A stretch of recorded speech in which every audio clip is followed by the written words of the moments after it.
for Devi Saraswati. So, and yeah, Nina, I wanted to say another thing is that France is already pretty right wing compared to the rest of the first world, right? So even then, if they're having these problems, it's going to consolidate the right wing even further. So that's good for everyone. Unless they kick out some of these people, I don't know how they are going to solve this thing though. Okay, let's see. Yeah, we are 21 minutes into the podcast, and now we will start Brahma Purana. Brahma said, "O tigers among sages, the Lord of the earth praised and bound to the eternal Vasudeva Jagannatha, who grants all the fruits of desire. He then spread some kusha grass on the ground and, placing a piece of cloth over it, focused his mind, controlled his senses, and went to sleep. How will Janardana, the god of the gods, manifest himself before me? How will the god remove my hardships?"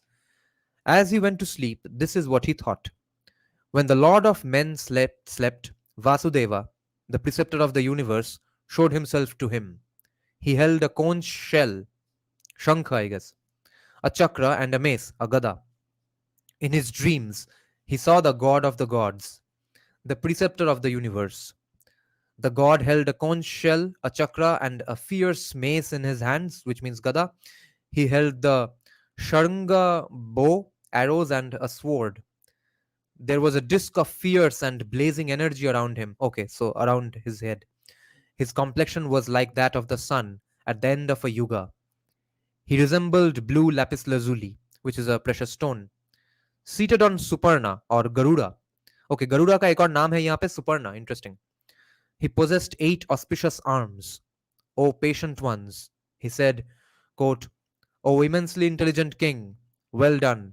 O protector of the earth, I am satisfied with your divine sacrifice, faith, and devotion. Why are you grieving in vain? O king, the image that exists here is eternal and should be worshipped by the eternal world and the entire world.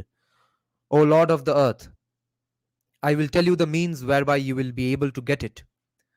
When the night passes and the sparkling sun rises, go to the place which is decorated by many trees at the end of the waters of the ocean.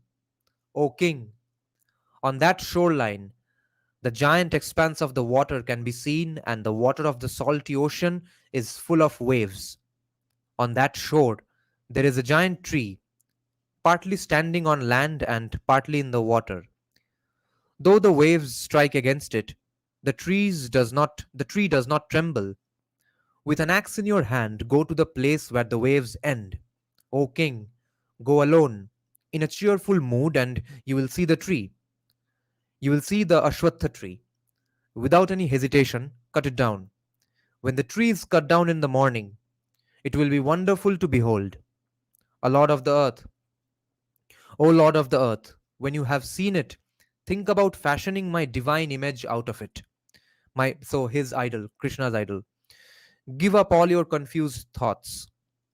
Having said this, the immensely fortunate Hari vanished. Having seen this dream, he was filled with great wonder. His mind only intent on this. He waited for the night to be over, his heart full of this. He chanted mantras and hymns to Vishnu.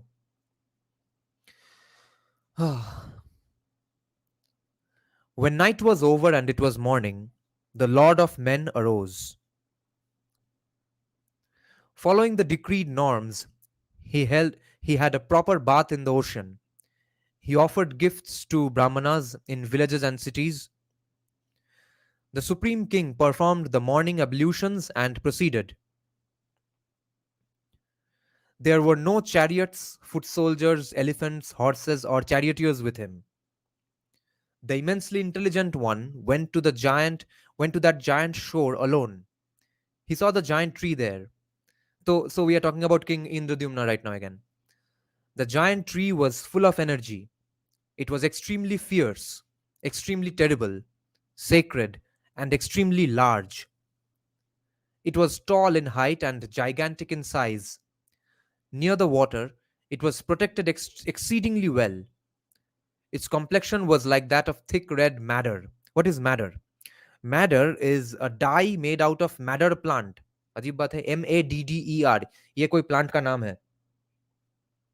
Seeing that tree, the Lord of Men was delighted. Using his strong and sharp axe, he cut it down. Indra Shakha, earlier it has been described as an Ashwatha tree. So Ashwatha tree का एक और नाम है Indra Shakha. Indra Shakha was thinking of cutting it down, cutting it into two parts. As he looked at the wood, an extraordinary and wonderful event occurred. Assuming the garb of Brahmanas, Vishwakarma and Vishnu arrived there. Those two immensely fortunate ones arrived there resembling two, so they resemble something else. They didn't arrive looking as Vishwakarma and Vishnu. They resembled two born in excellent lineages. Okay. They blazed in their own energy and had divine garlands and pastes. They approached King Indrashakha and asked, "Okay, so Indradyumna only is being is being called Indrashakha. I see." They approached King Indrashakha and asked, "O great king, what are you doing here? O mighty armed one, what is the reason behind you cutting down this tree? O mighty armed one, this tree was helpless. It was standing in this secluded and desolate forest on the shores of the great ocean. Why has this tree been cut down?" End quote. Interesting. We are getting into a nice conversation now. O Brahmanas, hearing their words, the king was overjoyed. He spoke to those two handsome ones. It was as if Chandra and Surya had arrived. So he did not recognize that these people were they were Vishnu and Vishwakarma. So it was as if Chandra and Surya had arrived. He bowed down to those two. It was as if Jagannatha had arrived in front of him. He addressed them in soft and sweet words. The king said, "I wish to worship the God of the gods, the one without a beginning and one without an end, the Lord of the universe. I wish to construct his idol, his murti. The great souled supreme God of the gods appeared before me at the end of my dreams and instructed me to do this. I have told you what I heard." End quote. The king resembled Indra of the gods. Hearing his words, the Lord of the universe laughed. He was satisfied and addressed him in these words. Vishnu said, "O immensely fortunate one, what you have done is excellent and your intentions are excellent. The ocean of samsara is terrible. Like the trunk of a plantain tree, it has no essence and is full of great miseries. It is full of objects of pleasure that are like crocodiles. The senses are like whirlpools. It makes the body hair stand up, and it is extremely difficult to cross. There are eddies made out of hundreds of different kinds of ailments. It is just like a bubble in the water. But your mind has turned towards worshipping Vishnu. O tiger among men, you are blessed and are ornamented with all the qualities. O tiger among kings, since you are the Lord who rules over the subjects and the earth, with its mountains, forests, groves, fortifications, cities, and villages adorned with the four Varnas, is also blessed. O extremely fortunate one, come, this tree is pleasant and cool. Sit here with us and let us talk about Dharma. My companion, who has come here with me, is a great artisan. He is like Vishwakarma himself and is skilled in all the tasks. Instructed by me, he will fashion the image. Come away from the shore now. Hearing these words, the king listened to what the Brahmana had said, because they had dressed up as Brahmana, as a Brahmana. He left the shore of the ocean and went near them. The best among kings stood under the extremely cool shade of the tree. O Indras among Brahmanas, in the form of a Brahmana. So this is Brahma narrating the story to the rishis who have come to listen to him. Okay, so this is Brahma telling the rishis in front of him that, "O Indras among Brahmanas, in the form of a Brahmana, the Atman of the universe instructed the king, the foremost artisan, quote, this is how you should make the image. The first and supreme one will be in Krishna's form, serene with eyes like lotus petals. He will wear Shivatsva and Kaustubha. He will hold a conch shell, a chakra, and a mace, Gada. The second image will have the complexion of the moon or cow's milk and will be marked with swastika sign. He will wield the weapon of a plow, so Balarama's weapon. He is immensely strong. He is the immensely strong God, known by the name of Ananta.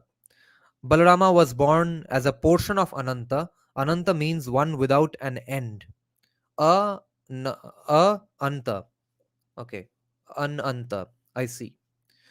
The gods, Danavas, Gandharvas, Yakshas, Vidyadharas, Uragas have not been able to comprehend this end.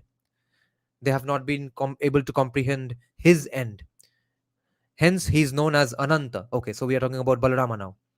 The third will be Shubhadra, Vasudeva's sister. She will be extremely beautiful and golden in complexion. She will possess all the auspicious signs. Brahma continued, quote, Vishwakarma is the performer of excellent tasks. Hearing his words, he instantly created the images with all the auspicious signs. There were wonderful and extremely radiant earrings on the ears. The chakra and the plough, revered by virtuous people, were in the hands. The first was white in complexion, like the autumn moon. The size was gigantic and the eyes were red. There was a terrible hoop atop the head. He was clad in blue garments. This was the fierce Bala, full of strength and intoxication. He wore a single divine earring and wielded a gada and a bludgeon, another blunt instrument to beat people up. The second was that of Pundarikaksha, resembling a dark blue cloud. His complexion was like that of an atasi flower, the flower of flax, Linum tasimium. Vishnu's complexion is often likened to this flower. Flax in Bengali इसको हम तीशी बीची बोलते हैं. Flax is a form of seed, okay? Flaxseed oil खाते हैं लोग. His complexion was like that of an atasi flower, and his eyes were like lotus petals. His garments were yellow, and he was fierce and auspicious simultaneously. He has the Shivatsa mark and the full and divine chakra, and the divine chakra was in one hand. This was Hari, who destroys all sins. The third was golden in complexion, with eyes like lotus petals. She was clad in wonderful garments and adorned with necklaces and armlets. There were many kinds of wonderful ornaments, and bejeweled necklaces dangled. The breasts were plump and upraised. Vishwakarma fashioned this beautiful image. The images were fashioned in an instant. They were made up in an instant. They were created in an instant. And the king witnessed this extraordinary event. Those wonderful images were beautiful and possessed all the auspicious signs. They were ornamented with many kinds of jewels and were clad in divine garments. Filled with great wonder, he spoke these words. Indradyumna said, quote, Are you gods who have arrived in front of me in the guise of a Brahmana? Both of you are wonderful in your deeds. This is the work of gods, not that of men. Are you gods or humans? Are you yakshas or vidyadharas? Are you Brahma and Rishikesha? Are you Vasus? Are you the two Ashwins? I do not know whether you are really here or is this a form of Maya. I seek refuge with you. May your forms manifest themselves before me. End quote. This is the end of this subchapter. Next subchapter is called Description of Purushottama. And I want to just mark one thing. Uh, See, what did they just talk about? So there is some controversy about when the Brahma Puran that we have today was written, right? So Brahma Puran, according to historians, it's written sometime about 12th to 13th century AD. Okay, and as a proof of that, they say that since we are sure that Konark Temple was made in the built in the 12th century, so and this Brahma Puran has descriptions of the Konark Temple, Sun Temple. Therefore, it must have been written after that. Now, unless the Konark Temple was actually made much earlier, it may have been renovated later, and uh, and in that case, the Brahma Purana might be much earlier. But see here that in the 1500s, when Tulsidas ji wrote the Ramayan, Ramcharitmanas, and when Valmiki wrote the Ramayan, there is one major difference which points to the change in the cultural mores and social mores, which I've talked about earlier as well. That uh, women's bodies had a different connotation altogether, right? And that's obviously because of Islamic invasions. Now, no point saying obvious, but it's my hunch that it must have been because of Islamic invasions. But even if Brahma Purana was written in the 12th or 13th century AD, maybe Islamic invasions had not affected the Orissa region all that much, because the people who are writing these chapters are based out of Utkala, okay? Utkala Kshetra, Ekamra Kshetra, those places. Now, so when social mores changed because of Islamic invasions, when Rishi Valmiki writes Ramayana, he says that Jayanta the crow sat on Ma Sita's breast, and Tulsidas ji writes that Jayanta the crow sat on Ma Sita's feet.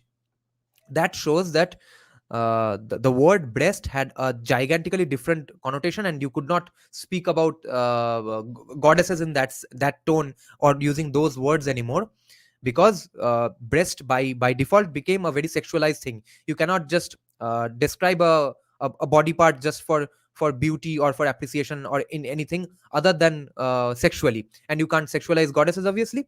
So I guess Jayanta had to sat on Masita's feet.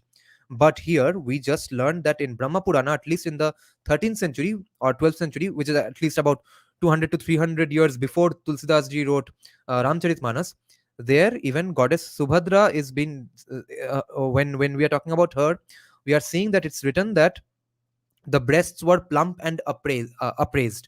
Can you believe that?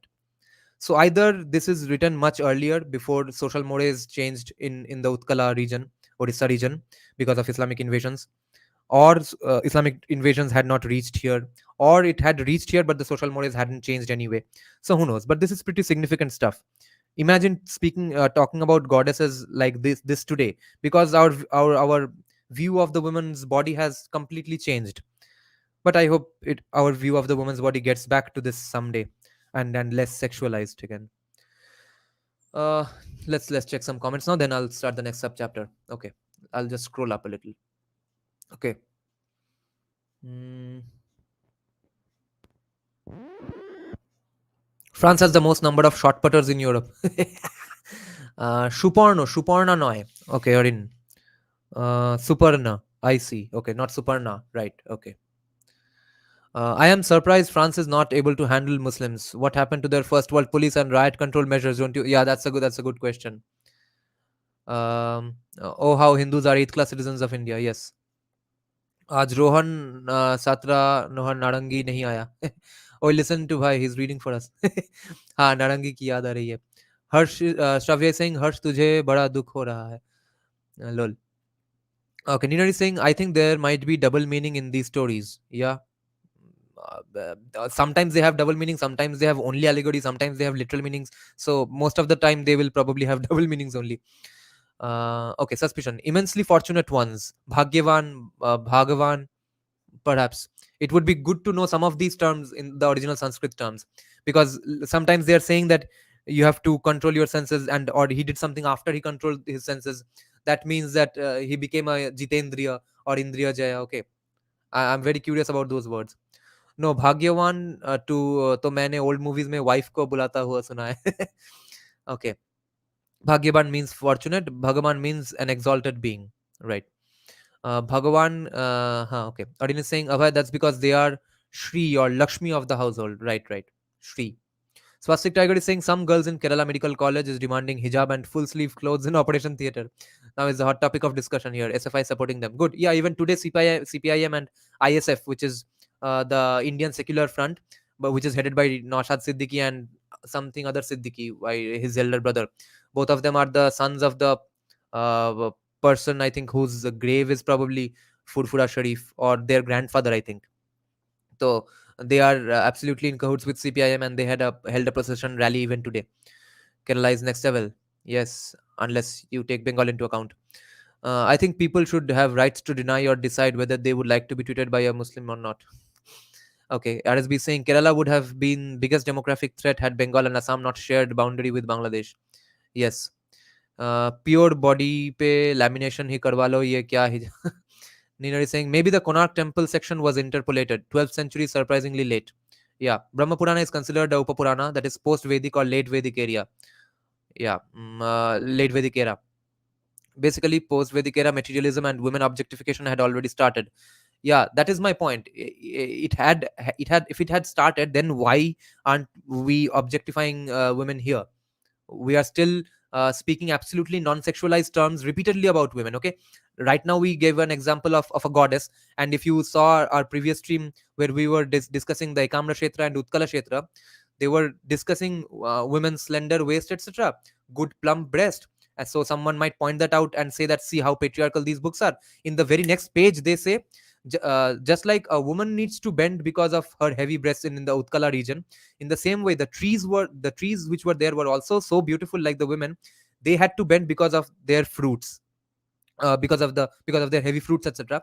And 2 pages later they go to the extent of describing Lord Krishna's every body part in the same way as they described a woman. They are saying Krishna has great arms, Krishna has great teeth, great nose, great jaws, great eyes, everything. So body ko appreciate karna does not immediately mean you think about them masturbating. Okay, that is the idea we are getting from at least this Brahma Puran. But Vivek Debroy says that most of these Purans are written in the early medieval period, and there's a historian's consensus that Brahma Puran was written in 12th to 13th century because the temple was built in 12th century. Ninadi is saying Odisha and central India was still safe in 12th and 13th century relatively. That seems likely, because otherwise why else would we talk about women's bodies this way? Abhay Agarwal is saying in Hindu culture people were not obsessed with sex. In Abrahamic ones it is entirely obsessed with sex. Yes, all Devi mantra describe their breasts with words like pinonnata, kumbhakucha, etc. I see. Anushka Tagi is saying, I've maintained that Buddhism was never a reformist subaltern resistance as Ambedkarites would like to portray it. It has always been elitist and even explicitly casteist. Yes. Navayana Buddhism is a fraud. Yes.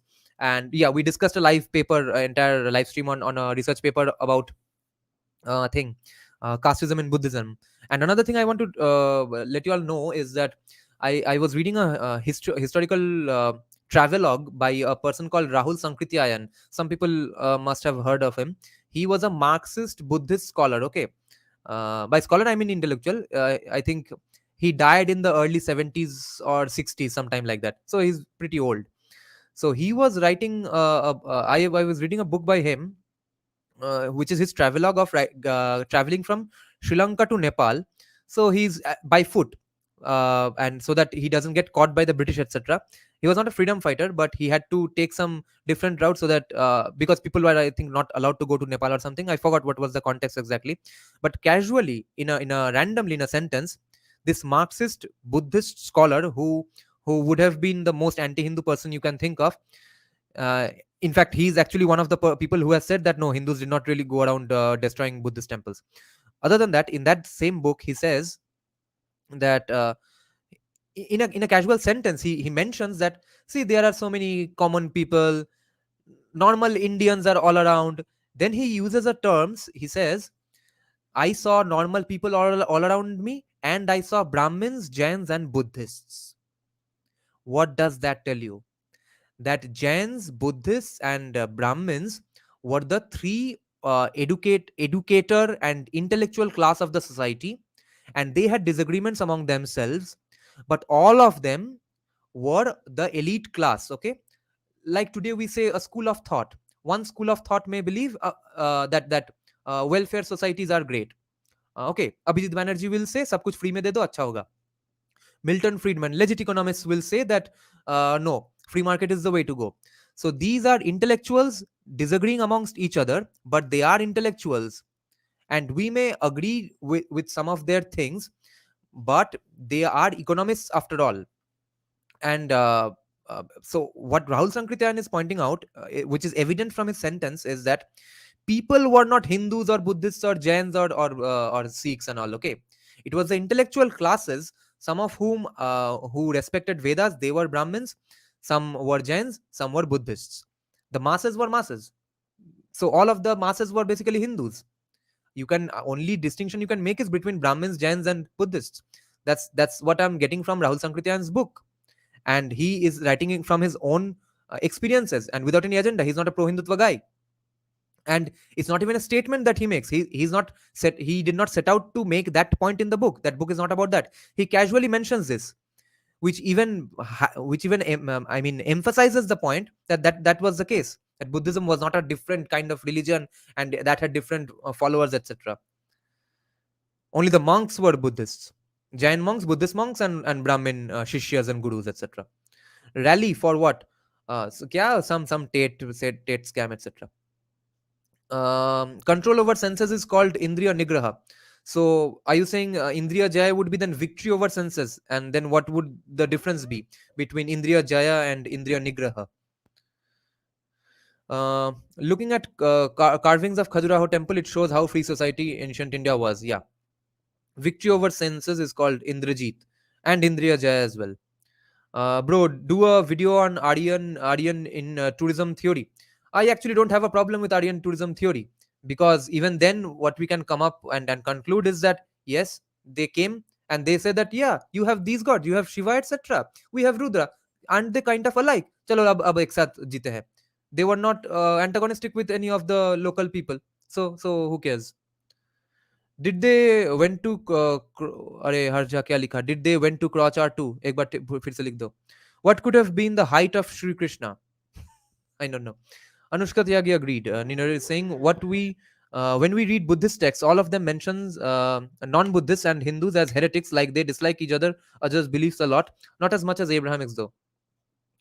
In Hinduism, female form is associated with fertility, creation, and the generative power of the universe. So basically, the sexual imaginary points, imaginary points towards procreative aspects of goddess. Yeah, true. Uh, Random Hindutva YouTube shorts creators made Krishna and Rama 9 feet people. Lol. Yeah, no, both Krishna and Rama was slightly above 6, like 6'4", 6'6". How can you possibly know that? Or maybe some people had mentioned the height and all, right? But I wonder if is the height given in Rishi Valmiki's Ramayan? Then that might be the case. Harjai is saying, yeah, I know about Rahul Sankrityayan, though Nityananda Mishra, through Nityananda Mishra, where he was discussing casteism in Buddhism using Rahul Sankrityayan translations. I see. Okay, I have read 2 books by him. I did not read this particular parts. Anushka Tyagi, yes, but sadly people don't try to understand it even. Forget about Abrahamics. Even Hindu right wingers object to it. This is the problem. Hindus don't read their original texts. They could have been taking into consideration they were Treta Yuga beings, right? ওরে বাবা রাহুলজিকে পড়েছো, ভীষণ নোংরা লোক ছিল। তুমি ওনাকে নিয়ে বেস্ট পডকাস্ট শুনতে পারো, Rameshwar Mishra, Pankaj Jambu talks. I see. Okay, how legitimate is Nilesh Oak's analysis? I forgot who is Nilesh Oak. Is he the person whose book was criticized by Nityananda Mishra? Or Nityananda Mishra's friend Raja Ram Mohan Roy? That guy's name is Raja Ram Mohan Roy. Why do some of you have start beside your names? Oh, because they have joined my YouTube channel. They support me financially. You can add link of this book in description later. Can you which book? Rahul Sankrityan's book? Yeah, okay. I was reading it in Bengali. I can't remember the name. Cover bhi ut gaya. It's from 1950s only.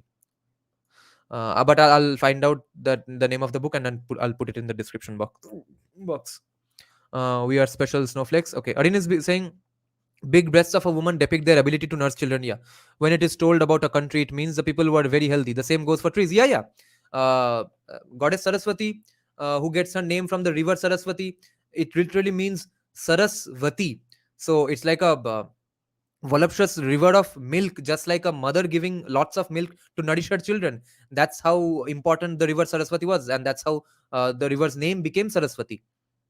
In Bengali, we would pronounce it as Shoroshboti. Brahmins, Jains, and Buddhists all have high levels of sattva dosha. What is that? I don't know that. Okay. Ifin is saying Oak is B.S. Rammohan Roy wrote a brilliant rebuttal to his zero science. Buddhism, Jainism were basically saint way of life. It wasn't meant for family man way of life. Yes. Aryan honeymoon theory. The difference about Indriya could be you know how to drive a car versus being a professional F1 driver. I see. Interesting. Kitna janna baki hai bhai. The problem with Aryan theory is its proponents are saying that Vedas are brought by Aryans.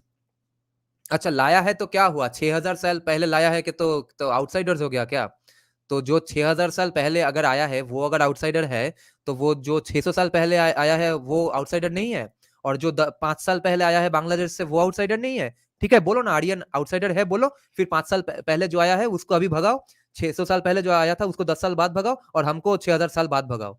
चूतिया। I'm not calling you चूतिया, okay? I'm responding to this argument. দাদা যে প্রশ্নগুলো করছো chat কি করে explain করবো, উত্তর যে লম্বা। No, you can guess the heights because dhoti's worn is of a standard size and with the draping style and where it's landed up, you can guess how to. Wow. Yes, yes, he's that person, right? Okay. Now let's restart the subchapter. Description of Purushottama. Let me have a sip of coffee.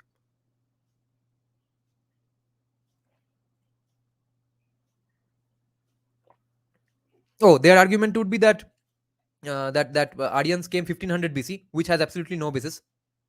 Even if they came 1500, they came in 1500 BC, which is about 3500 years ago. So even then the argument holds that जो 3500 साल पहले आया था उसका outsider बोलोगे, कि जो 10 साल पहले आया है उसको आउटसाइडर बोलोगे, कि जो 600 साल पहले 700 साल पहले आया है उसका आउटसाइडर बोलोगे?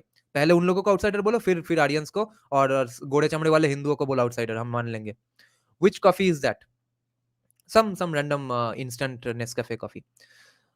Dravidians and Austronesians also invaded before Aryans, so we should term Dravidian invasion theory to syllabus 2. Yes. Why don't you create a Telegram or WhatsApp community? Because Telegram I don't do because I don't have the time to learn another app. I could not figure out anything to do with Telegram, and I have a problem with these private communities because I want you all to say everything what you want to say in the public forums only, because I never know where a Trinamool spy is going around watching my channel. Okay, so if they do infiltrate and there they see some of you all recommending some really insane things to treat our pattharbazes with or something like that, then I'll be the one in trouble. So comment whatever you want to comment on the in the comment section. So you all are responsible for your comments. Maximus Prime is the is the spy. Yes, you do have some green in the DP. Aryan bad Ray, Islam came to rescue Ray. Yes, Sham is right. So sorry for the delay, guys. Let me now resume description of Purushottama. The illustrious one said, "I am not a god or a yaksha." So he is now responding to what King Indradyumna said. I am not a Daitya or the king of the gods. I am not Brahma or Rudra. Know me as Parameshwara. Parameshwara in this case meaning the Supreme Lord. So Param Ishwar obviously. I destroy the afflictions in all the worlds. All the strengths and manliness is in me. I am worshipped by all creatures. I am Ananta, and there is nothing that does not exist in me. I am ready. I am read about in the three Vedas, Vedanta, and the Nigama texts. I am spoken about as the one who can be reached through jnana. I am Vasudeva of the yogis. I myself am Brahma. I am Vishnu. I am also Shiva. I am Indra, the king of the gods. I am Yama, who controls the world. I am earth and all the elements. O king, I am the three kinds of fire that devour the oblations: Garhapatya, Ahavanya, and Dakshinagni. Ah, what a word, Dakshinagni. That devour oblations. I am Varuna, the lord of the waters. I am the earth. I am that which holds up the earth. Everything in the world that can be spoken about is me. I am the mobile and immobile objects in the universe. I am everything that moves and does not move in the universe. There is nothing other than me. O best among kings, O one who is excellent in his vows, I am pleased with you. Ask for a boon. Ask me for whatever wish exists in your heart, and I will grant it to you. Those who are not auspicious cannot see me, not even at the end of a dream. Your devotion towards me is steadfast. That is the reason you have been able to see me directly. End quote. Okay, now Brahma will start speaking. Before that, let me just ask this person, Odin. Okay, Odin, how do you know so much about this? Are you like, have you gained some diksha or something from some matha? Or are you a trained purohit of some sort? Or what is your age? How do you know so much about this stuff? I'm getting amazed. Okay, I'll check the comments later again. Let me continue. Brahma said, O Brahmanas, hearing Vasudeva's words, so this is Brahma again narrating this entire story to the rishis in front of him. Brahma said, O Brahmanas, hearing Vasudeva's words, The king's mind was filled with joy and he got goosebumps. He chanted this stotram. The king said, "Okay, get ready, guys. Brahma Purana has some of the most beautiful stotrams. Let's see if we get another brilliant one." He chanted this stotram. The king said, quote, "O one loved by Shri, I bow down to you. O Lord of Shri, O one attired in yellow garments, you are the one who grants prosperity. You are the Lord of prosperity. You are the abode of prosperity. You are Shri's refuge. I bow down to you. You are the original Purusha. You are Ishana. You are the Lord of everything. Your faces are in every direction. You are supreme and not sullied. I prostrate myself before the eternal divinity. You cannot be reached through words. You are beyond gunas. You are beyond notions of existence and non existence. You are not touched in any way. You are nirguna. You are subtle. You are omniscient. You are the one who creates everything. You resemble a cloud during the rainy season. You are engaged in the welfare of cattle and brahmanas. You are the one who protects everything. You pervade everything that exists. You are the god who holds a conch shell and a chakra. You hold a mace and a bludgeon. I bow down to the god who confers boons. Your complexion resembles that of a blue lotus. You are the one who uses a serpent as a couch when you lie down. Shesha or Ananta, this serpent, okay? You are the one who resides in the ocean of milk. I bow down to Rishikesha Hari, the destroyer of all sins. I bow down again to the divinity who is the Lord of all the gods. You are the Lord who bestows boons. You are Vishnu, the Lord of all the worlds. You are the undecaying cause behind moksha. End quote. He praised the divinity in this way, joining his hands in salutation and prostrating himself. He prostrated himself on the ground and spoke again. The king said, O protector, if you are pleased with me, I am asking for an excellent boon. The gods, asuras, gandharvas, yakshas, rakshasas, giant uragas, siddhas, vidyadharas, sadhyas, kinnaras, guhyakas, immensely fortunate rishis who are accomplished in many sacred texts, mendicants engaged in yoga, those who think about the truth and purport of the Vedas, those conversant with the sacred texts of moksha and others, meditate on the supreme destination that is nirguna, sparkling, serene, secret, and extremely purifying.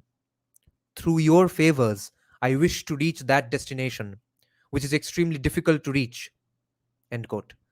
The illustrious one replied, quote, O fortunate one, everything will be like that.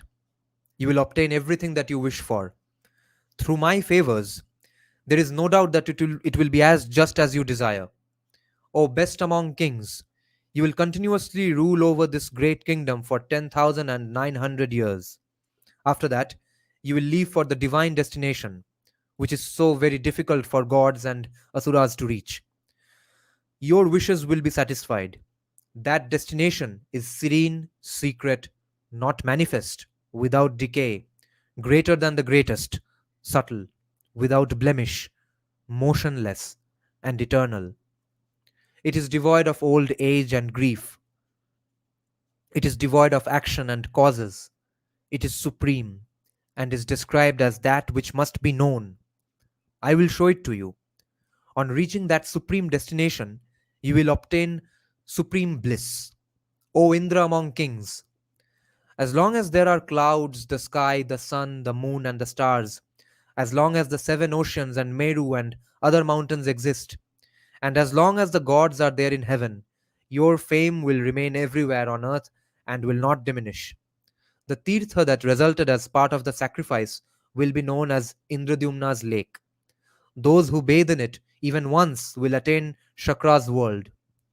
If a person offers Pinda on the shores of that auspicious lake, he will go to Shakra's world and save 21 generations of his family. Praised by the Apsaras and accompanied by the loud songs of Gandharvas, he will go there on a Vimana and reside there for the duration of 14 Indras. Vivek Debra makes a footnote here saying that In this case, the 14 Indras means for the duration of 14 Manvantaras, there being a different Indra in each Manvantara. Okay. To the south of the lake, near the southwest corner, there is a Nyagrodha tree and a pavilion near it. Pavilion meaning mandapa. In Bengal, I guess it's basically a pandal. Mandapa should mean pandal, right? There are many trees there, and it is covered by a grove of ketaki plants. There are innumerable Nadikala trees, and the place is shrouded with Champaka, Bakula, Ashoka, Karnikara, Punnaga, Nagakeshara, Patala, Amrat, Amrata, Sarala, Chandana, Devadaru, Nyagrodha, Ashwatha, Khadira, Parijata, Arjuna, Hintala, Tala, Shimshapa, Badri, Karanja, Lakucha, Plaksha, Panasa, Bilva, and Dhatuka. Let's check out the footnotes. Okay. Amrata means Amrataka. Dhatuka might mean the red bell bush. Red bell bush क्या है? Okay. 1081 तक हम हाँ. Okay, all good. Okay.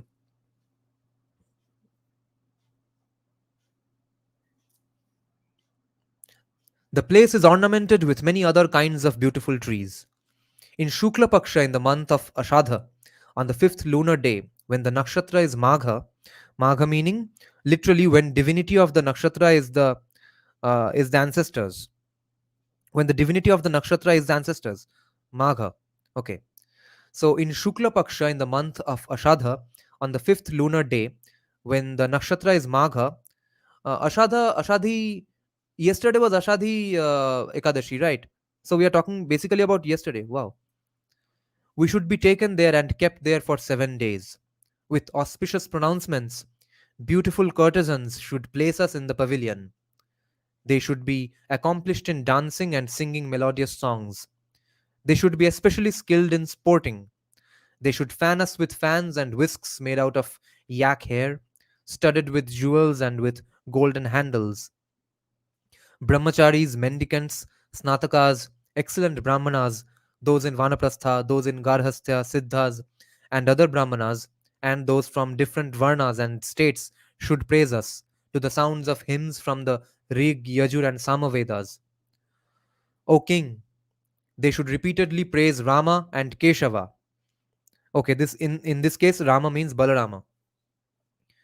If a man sees the images, praises, and faithfully prostrates himself, he resides in Hari's prosperous city for 10,000 divine years. Worshipped by Apsaras and to the sound of songs sung by Gandharvas, he becomes Hari's companion there and sports with Keshava. Astride a Vimana that has the complexion of the sun and radiant in a necklace made out of jewels, the immensely fortunate one goes to the best of worlds and enjoys all the objects of desire. He remains there until his austerities are exhausted.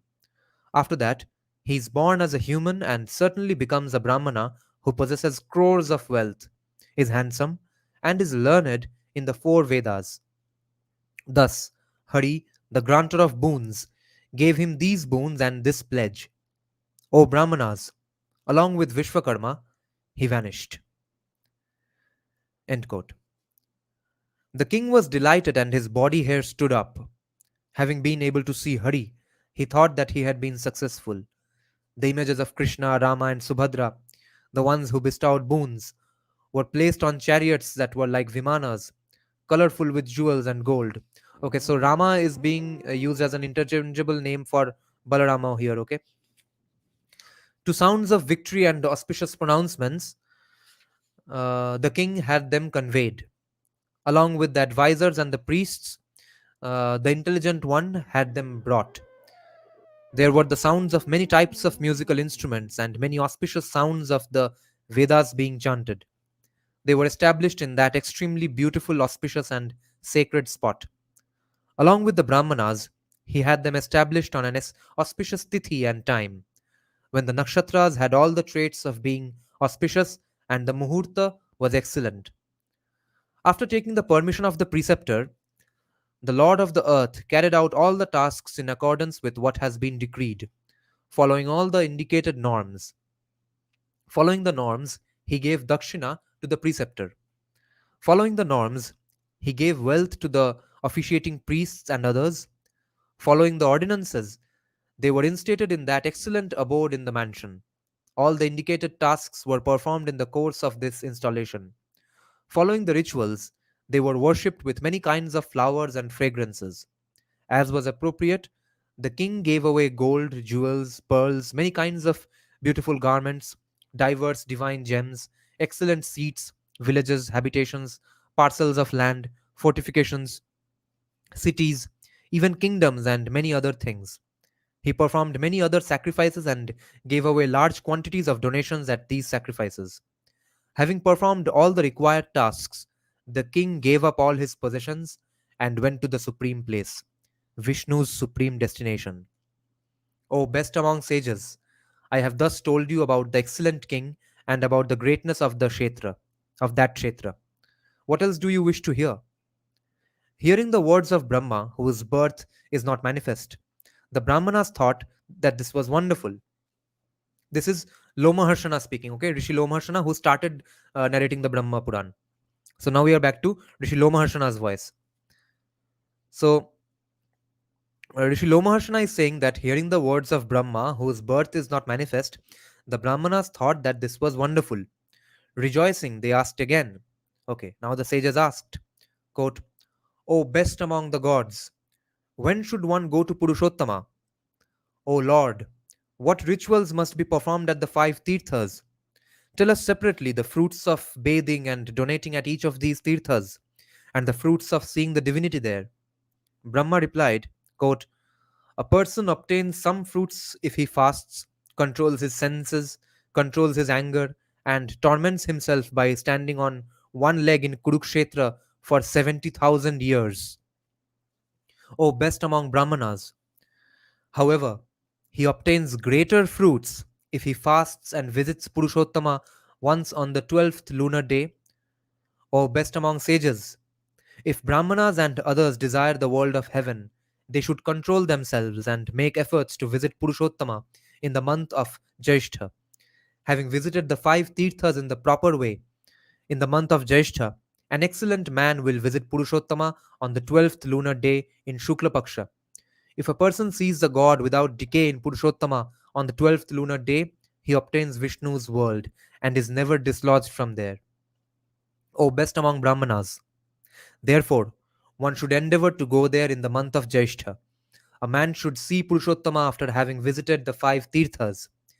Even if a person is at a great distance, as long as he faithfully chants about Purushottama every day with a pure soul, he too goes to Vishnu's city. If a man controls himself and is full of faith, and if he performs that pilgrimage to Krishna, he is freed from all sins and goes to Vishnu's world. The chakra is placed atop Hari's palace. Even if a person sees it from a distance and faithfully bows down before it, he is instantly freed from sins. End of this particular subchapter. Next subchapter is called Markandeya sees the Vata tree. We'll start that after we read some comments and have a sip of coffee.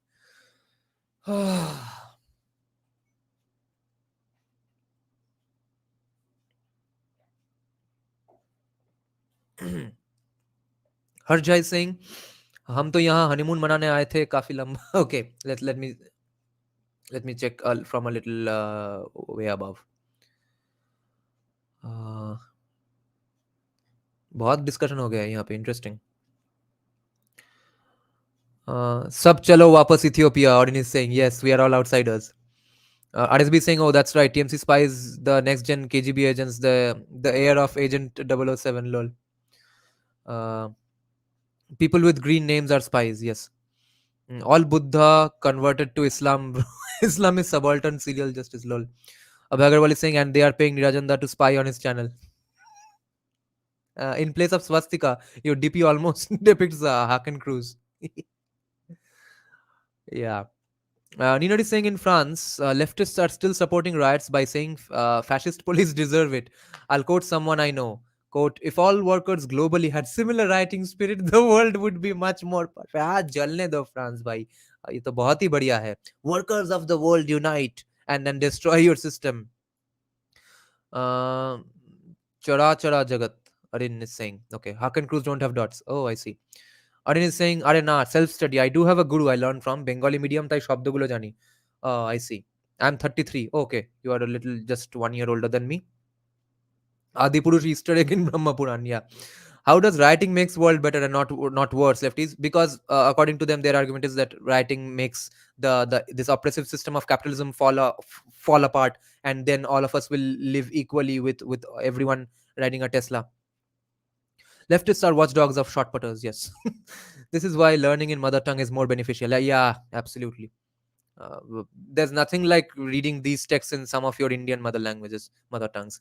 I'm reading the Bengali Rigveda, which I'll do a live stream on. That's going to be insanely fun. I think we should all leave India. New confirmed. Harsh is the spy. He's also green. Lol. Okay, funny comments. Okay, Adin is saying, yep, most of the words are Sanskrit based. If you know Sandhi and Shamash, you can figure out the meanings. Yeah. अभय को बोल रहा था या पारिजात not porijato, right. Okay. mm, Manika Ganguly is saying Dada commies are gaining ground in West Bengal again. It will be very bad. I don't think they are gaining ground. I think ISF is gaining ground because they have convinced some Muslims that Trinamool is not doing enough for them, and CPIM is allied with ISF. That's why they are gaining some ground, and there are a little bit of ground they are gaining. The true communists, who went to Trinamool, now they think that Trinamool is not doing enough for communism. So a little bit of them are going back to CPM, and so that's it. But mainly CPM is not gaining any ground. And if you say that in general communists are gaining ground and not just CPIM, then I would say that communism never went out of ground in West Bengal. Trinamool is purely socialist and communist. हम तो यहाँ honeymoon मनाने आए थे, काफी लंबा honeymoon हो गया, या 3,500 साल हो गया. अनुष्का त्यागी saying each nakshatra is connected to a particular group of ancestors. It acts like a celestial pathway through which one can seek guidance and blessings of one's divine ancestors. And I guess that's why during Diwali you shoot firecrackers, so that light up to the nakshatra, that path lights up, according to JSI Deepak at least. अब अगर okay Harsh Singh भाई पता नहीं, लेकिन JNU की दीदी ने बोला मैं यहाँ आया तो मतलब मैं यहाँ आया. नो क्वेश्चन टू जेएनयू दीदीज having PhDs. Yes, especially the red bindi class, the big bindi class, to quote Sanjeev Sanyal. Okay. Now let's check out the subchapter called Markandeya sees the Vata tree. Okay, who is Markandeya? Who is he a version, a roop of some god? Oh, Markandeya is the sun god, right? So Surya or Aditya. Brahma said, "O best among sages, there was a great destruction at the end of the Kalpa. The sun, the moon, and the wind were destroyed, and so were all mobile and immobile objects. The son of destruction arose, and terrible clouds thundered." Okay, the civilizational memory. I wonder what they were discussing here. There were flashes of lightning and thunder, and the trees and mountains were shattered. As giant meteors showered down, everything in the world perished. All the water in the lakes and rivers dried up. O Brahmanas, resembling all the Adityas together, the Samavartaka fire was fanned by the wind and entered the world. Okay, the Samavartaka fire is the fire of universal destruction. In this context, Aditya means the sun. There are 12 such Adityas, one for each month, and it was as if all of them were acting simultaneously. Thereafter, it entered and shattered the earth, entering the nether regions next, the Patala, Naraka, etc. There was great fear among the gods, Danavas, and Yakshas. Everything in the world of the Nagas and everything on earth was burnt down. O tigers among sages, everything that was beneath was instantly destroyed. Aided by the swift wind, the Samavartaka fire burnt down everything for hundreds and thousands of yojanas. The Lord of the universe, in this case, in the form of fire, scorched and consumed everything: gods, asuras, gandharvas, yakshas, uragas, and rakshasas. Known as the fire of the Kalpa, it blazed and was extremely terrible. It was extremely resplendent, with large flames. It blazed with a loud roar. It flamed in its own energy, resembling 1 crore suns together. It quickly consumed the three worlds, with the gods, asuras, and humans. Such was the extremely terrible and extremely fierce destruction. O Brahmanas, There was a supreme rishi who had dharma in his soul. He was devoted to dhyana and yoga. He was known as Markandeya, and he remained there alone, I see. He was still bound in the noose of delusion, and his senses suffered because of the hunger and the thirst. O Brahmanas, witnessing that great fire, his throat, lips, and palate dried up. Suffering from thirst, he stumbled and he was overwhelmed by fear, losing control over his senses and unable to distinguish the directions. He traveled everywhere on earth. Although he rushed around here and there, he could not find a savior. O Brahmanas, no matter where he tried to rest, he could not find peace. Quote, he said, I do not know what to do. I do not know where I will find refuge. How will I see the Lord and divinity, the eternal Purusha? End quote. Thus, he single mindedly thought about the eternal divinity and reached that supreme destination, the cause behind the great destruction. He reached the eternal Lord and Purusha in a form known as the King of Vata trees. O best among sages, the sage quickly approached that Nyagrodha tree. Having reached, he sat on his root. He sat on its root. The fire of destruction did not exist there, nor was there any showering down of burning coals. The Samavartaka fire did not reach there, nor was there any thunder or lightning. Now a new subchapter begins. Markandeya's view of destruction. Okay, let me just check some comments again.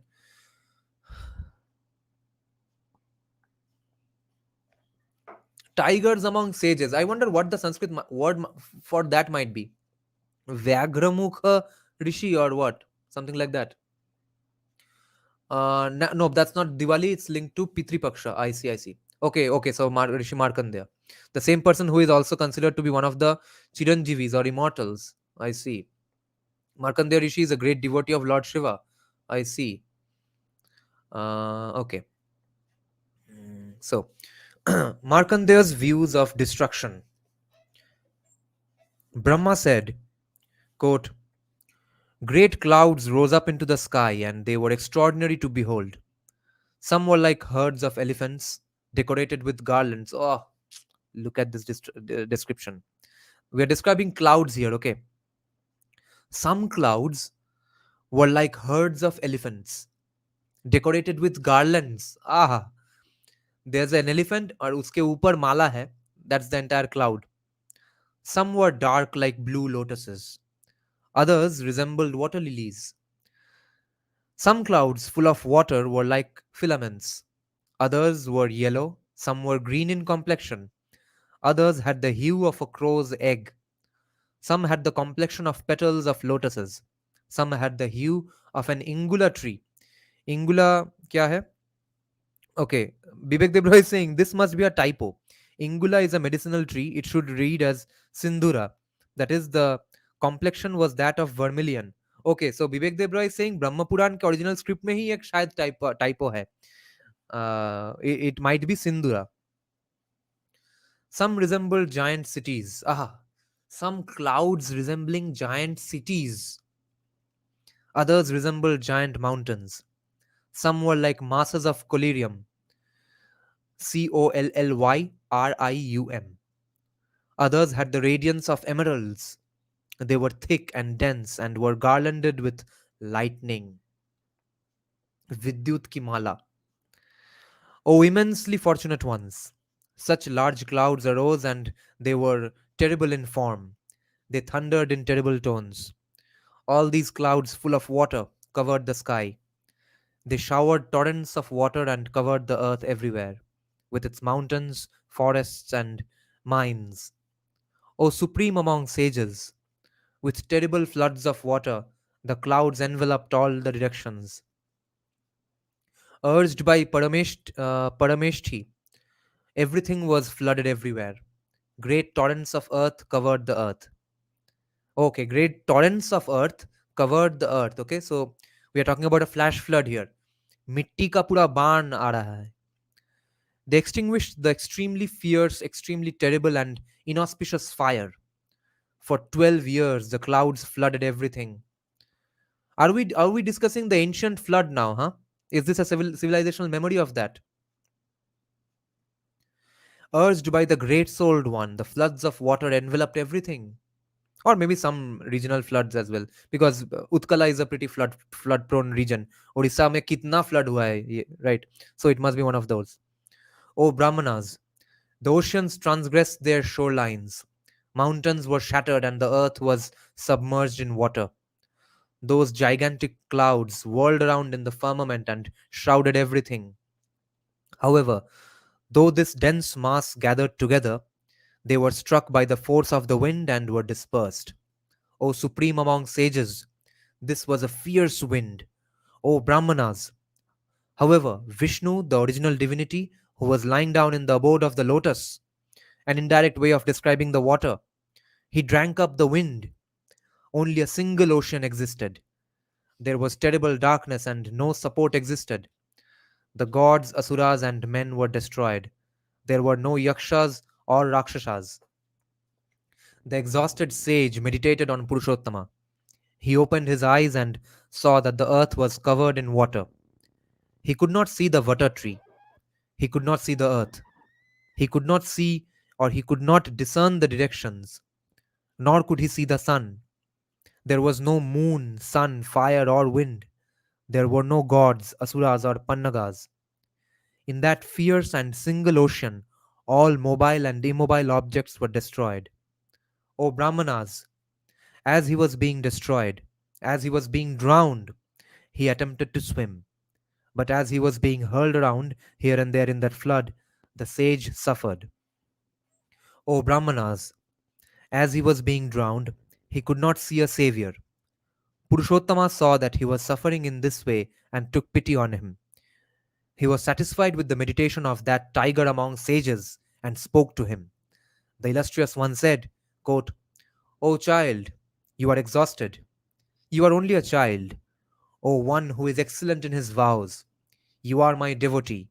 Come, O Markandeya, quickly come near me. O best among sages, do not be afraid. Come in front of me. O Markandeya, O one who is great in fortitude, you are but a child and are suffering from exhaustion. End quote. Hearing his words, the sage was filled with great rage. O Brahmanas, addressed repeatedly in this way, he was amazed and replied, Markandeya replied, quote, as if slighting my austerity, who is addressing me by name? My body is many thousand years old. Who is denigrating it in this way? And he says denigrating him because Bibek Debra mentions that because he's being addressed as a child, so he's saying that why am I being denigrated this way? This cannot be described as good conduct. The gods, Brahma, and the Lord of all the gods have honored me and have addressed me as someone who has lived for a long time. My head has borne fierce austerity. By addressing me as Markandeya now, who wants to give up his life now? Who desires to proceed towards death? End quote. O Brahmanas, now this is Brahma speaking.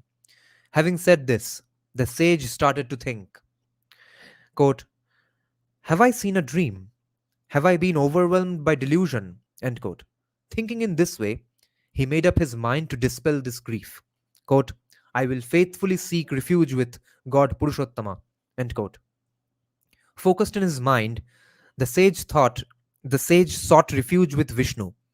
He again saw that large vata tree above the water. There was an extraordinary sight. On one of its extensive branches, there was a beautiful, divine, and golden couch that had been constructed by Vishwakarma. It was studded with diamonds and lapis lazuli, and decorated with gems and coral.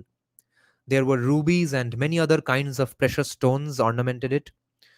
There were many kinds of spreads, and it was embellished with many kinds of jewels. It was full of wonderful objects, and there was a disk of radiance around it.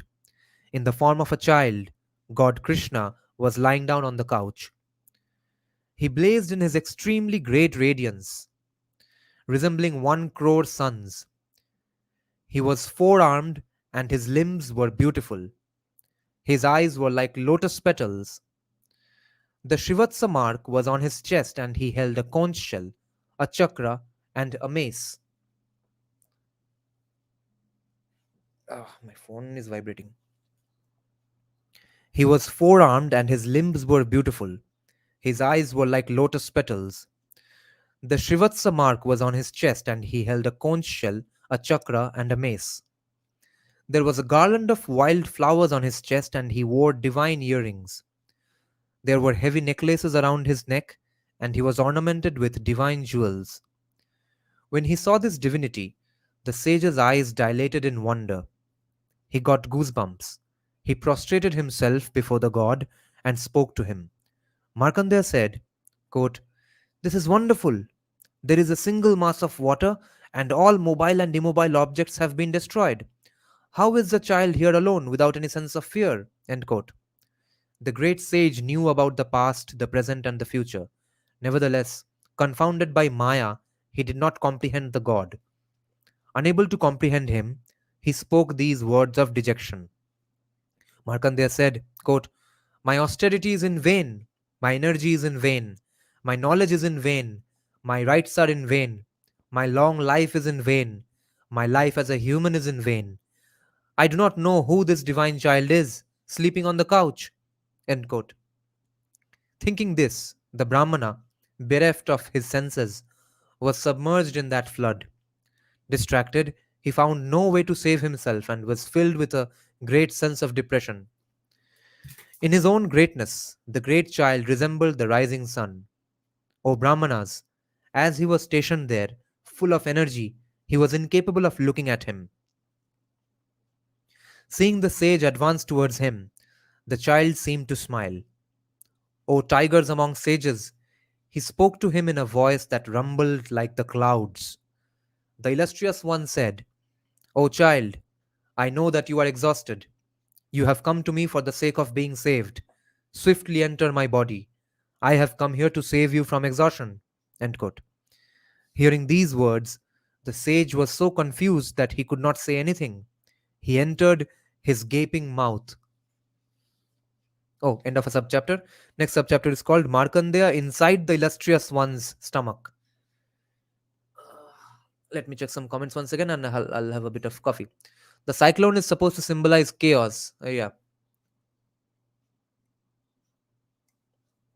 Swastik Tiger blows is saying, "Bro, please do India That's Bharat chapter wise summary for those who are lazy." Yeah, I will resume my membership only videos once again pretty soon, probably tomorrow or day after tomorrow. In the membership only channel only, we are doing the India That Is Bharat discussions as well. Okay, I have already done the first 1.5 chapter. I think we have done with lots of discussions and one or two back then when I was doing it. Only two people had subscribed to my community. What's that called? Join button. So only two people had become members in the channel. One person, his name I forgot, and Shravya. So now a lot more people have joined. And let me know what's your preferred timing. Maybe 9 p.m. or 12 p.m. 12 a.m. only. Uh, I For me, 12 a.m. would be good, but then I would not be able to do this public live stream. So if not 12, then I can do it at 9 p.m.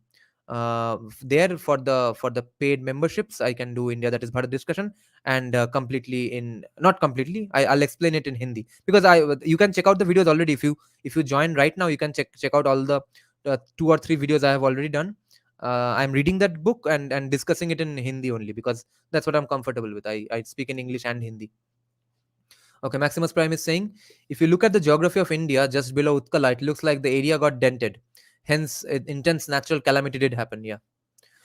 Clouds and seas behave exactly like that during cyclones. Yeah, this is a description of a cyclone. And yes, Utkala is full of cyclones. Um okay, Abhay Agarwal is saying Niranjan da को चरम सुख प्राप्ति हो रही है. Yes. Okay. Okay, and Maximus Prime is speaking in our ancestors' tongue, guys. For those of us who came for picnic and never left.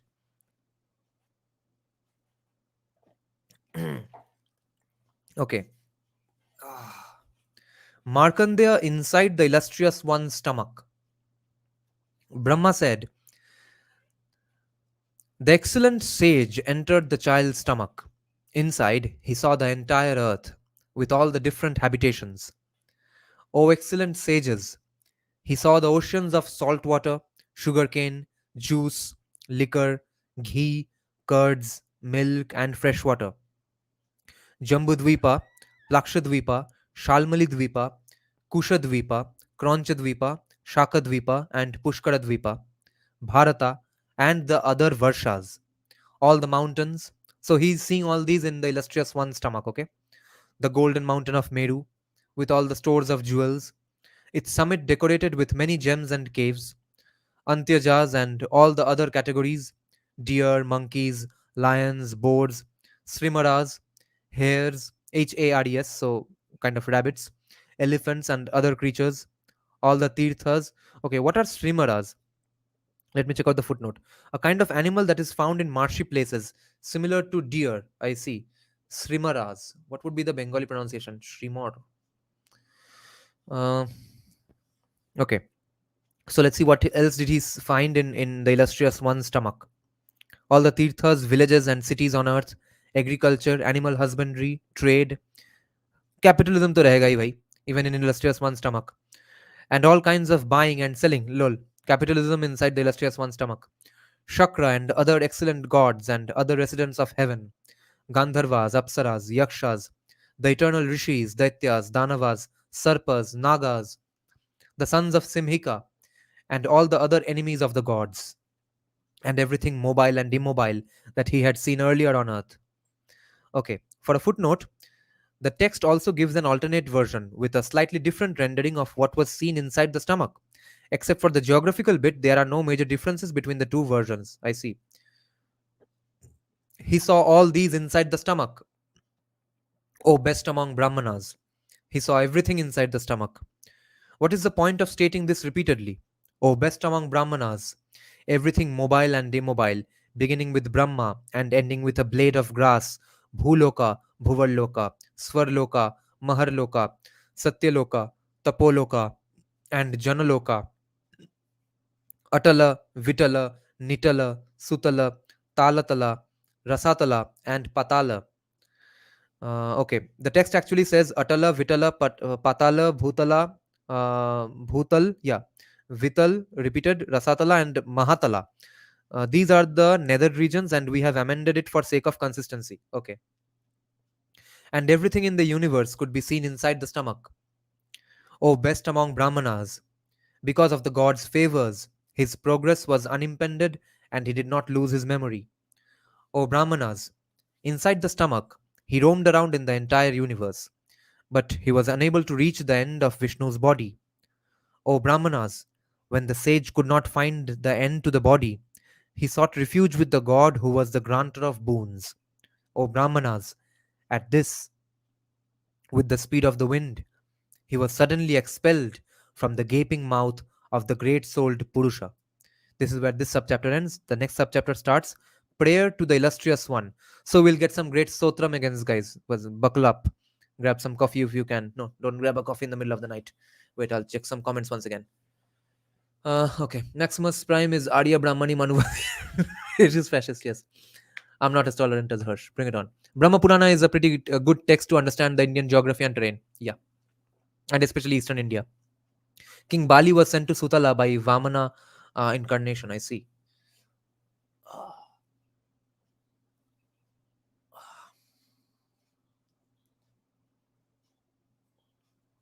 Okay.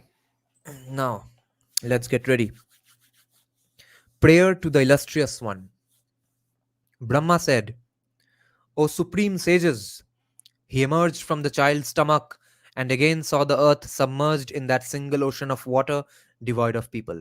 So he came out of Lord Krishna's stomach, Markandeya, and saw this is what's going on in the world. The earth is submerged in that single ocean of water devoid of people. He again saw the god, as he had seen him before, in the form of the child. He was lying down on a couch on a branch of the vata tree. The Shrivatsa mark was on the god's chest. He had 4 arms and was attired in yellow garments. He was stationed there, with eyes like lotus petals, having drawn in the universe. Now that he had emerged from the mouth, he saw the sage being borne along towards him in the flood, bereft of his senses. He seemed to laugh as he spoke to him. The illustrious one said, O child, this is Lord Krishna speaking to Markandeya, okay? O child, while you resided in my stomach, did you rest a bit? While you were roaming around there, did you see anything wonderful? O best among sages, you are my devotee. You are exhausted and sought refuge with me. Therefore, to do you a good turn, I am speaking to you. I am here. Look at me. End quote. Hearing these words, he was delighted and he got goosebumps. Though he was extremely difficult to behold, he looked at him, ornamented with divine jewels. O Brahmanas! In an instant, his division became clear and sparkling. His vision became clear and sparkling. Through the favors of the gods, he had a new pair of eyes. The soles of the feet and the toes were red and were worshipped by the gods. O Brahmanas! He bowed his head and prostrated himself before those feet. Because of this delight, his voice faltered. Ah, what a line, man.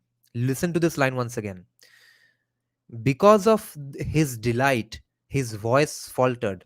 इतना delight हुआ कि गला थोड़ा कांप गया. He was delighted and astounded and repeatedly looked at the Paramatman.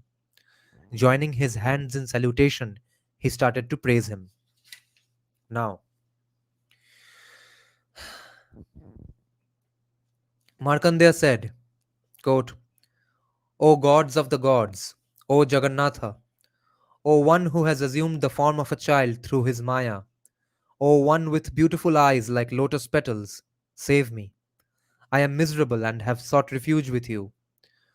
O best among the gods, I am tormented by the fire that is known as Samavartaka. I am terrified by the shower of the burning coals. O Purushottama, save me. The wind of the universe has become a terrible wind and is drying me up. I am confused. I am exhausted. O Purushottama, please save me. I am tormented by the Adityas and the other whirlwinds of destruction. I cannot find peace anywhere. O Purushottama, save me. O Lord of the universe, I am hungry, I am thirsty, I am full of misery, I cannot see a savior. O Purushottama, save me. In this terrible and single ocean, all mobile and immobile objects have been destroyed. I cannot find an end to this. O Purushottama, please save me. O Lord of the gods, I saw all the mobile and immobile objects inside your stomach. I was astounded, but I am also distressed. O Purushottama, save me. This samsara is without any foundation. O Purushottama, show me your favors. O best among the gods, please be pleased. O one who loves the gods, please be pleased. O one who is a protector of the gods, please be pleased. O one who is a refuge of the gods, please be pleased. O Lord of the worlds, O cause behind all the causes in the universe, please be pleased. O Lord of the gods, please be pleased. O one who holds up the earth, please be pleased. O one who resides in the water, please be pleased. O Madhusudana, please be pleased. O one loved by Kamala, please be pleased. O Lord of the gods, please be pleased. O slayer of Kamsa and Keshi, please be pleased. O destroyer of Arishta, please be pleased. O Krishna, slayer of Daityas, please be pleased. O destroyer of the descendants of Danu, please be pleased. O one who resides in Mathura, please be pleased.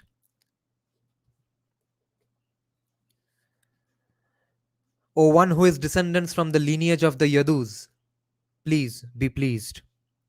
O one who is Shakra's younger brother, O one decaying one who grants boons, please be pleased. O God, you are earth, you are water, you are fire, you are wind, you are space, you are mind, you are ahamkara, you are buddhi, you are prakriti. O Lord of the universe, you are sattva and everything else. You are Purusha, you are the seed of the universe. You are superior to Purusha and everything else. O Lord, you are all the senses. You are sound and the objects of the senses. You are the guardians of the worlds. You are Dharma. You are the Vedas. You are Yagyas. You are Dakshina. O God, you are Indra. You are Shiva. You are oblations. You are the one who bears the oblations. O God, you are Yama, the lord of the ancestors. You are yourself the lord of the Rakshasas. You are Varuna, the lord of the waters. You are Vayu. You are the lord of riches. You are Ishana. You are Ananta. You are Ganesha. You are the one with 6 faces. You are the Vasus. You are the Rudras. You are the Adityas. You are the ones who roam around in the firmament. You are the Danavas. You are the Yakshas. You are the Daityas. You are the large number of Maruts. You are the Siddhas. You are the Apsaras. You are the Nagas. You are the Gandharvas. You are the Charanas. You are the ancestors. You are the Valakilyas. O Achyuta, you are the Prajapatis. You are the sages. You are the large number of rishis. You are the 2 Ashwins. You are the ones who roam around in the night. You are all other species. Everything that goes by the name of a living creature. What is the need to speak a lot? Beginning with Brahma and ending with a blade of grass, you are everything that can be perceived. You are the past, the present, and the future. You are everything mobile and immobile in the universe. O God, you have a supreme form that is deep, steady, motionless, and eternal. Brahma and the others do not know this. How can those with limited intelligence? O God, your nature is pure, you are eternal, you are superior to Prakriti, you are not manifest, you are everlasting, you are Ananta, you are the great Lord who pervades everything, you are beyond the sky, you are serene, you are without birth, you are the Lord who is without decay. Since you are Nirguna and without blemish, who is capable of praising you? O God, nevertheless, imperfect and limited in my intelligence, I have praised you.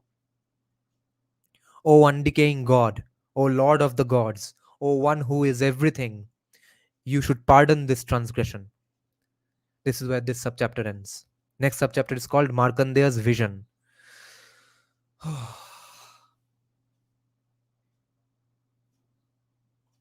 Yeah, by saying after saying so much, the person is asking, what is the need to speak so much? Um, Ninadi Singh Abhay Agarwal, I am reading Markandeya Purana, and in that as well, there are quite detailed descriptions of geography. In fact, they even describe other countries outside India quite accurately. I see, yeah.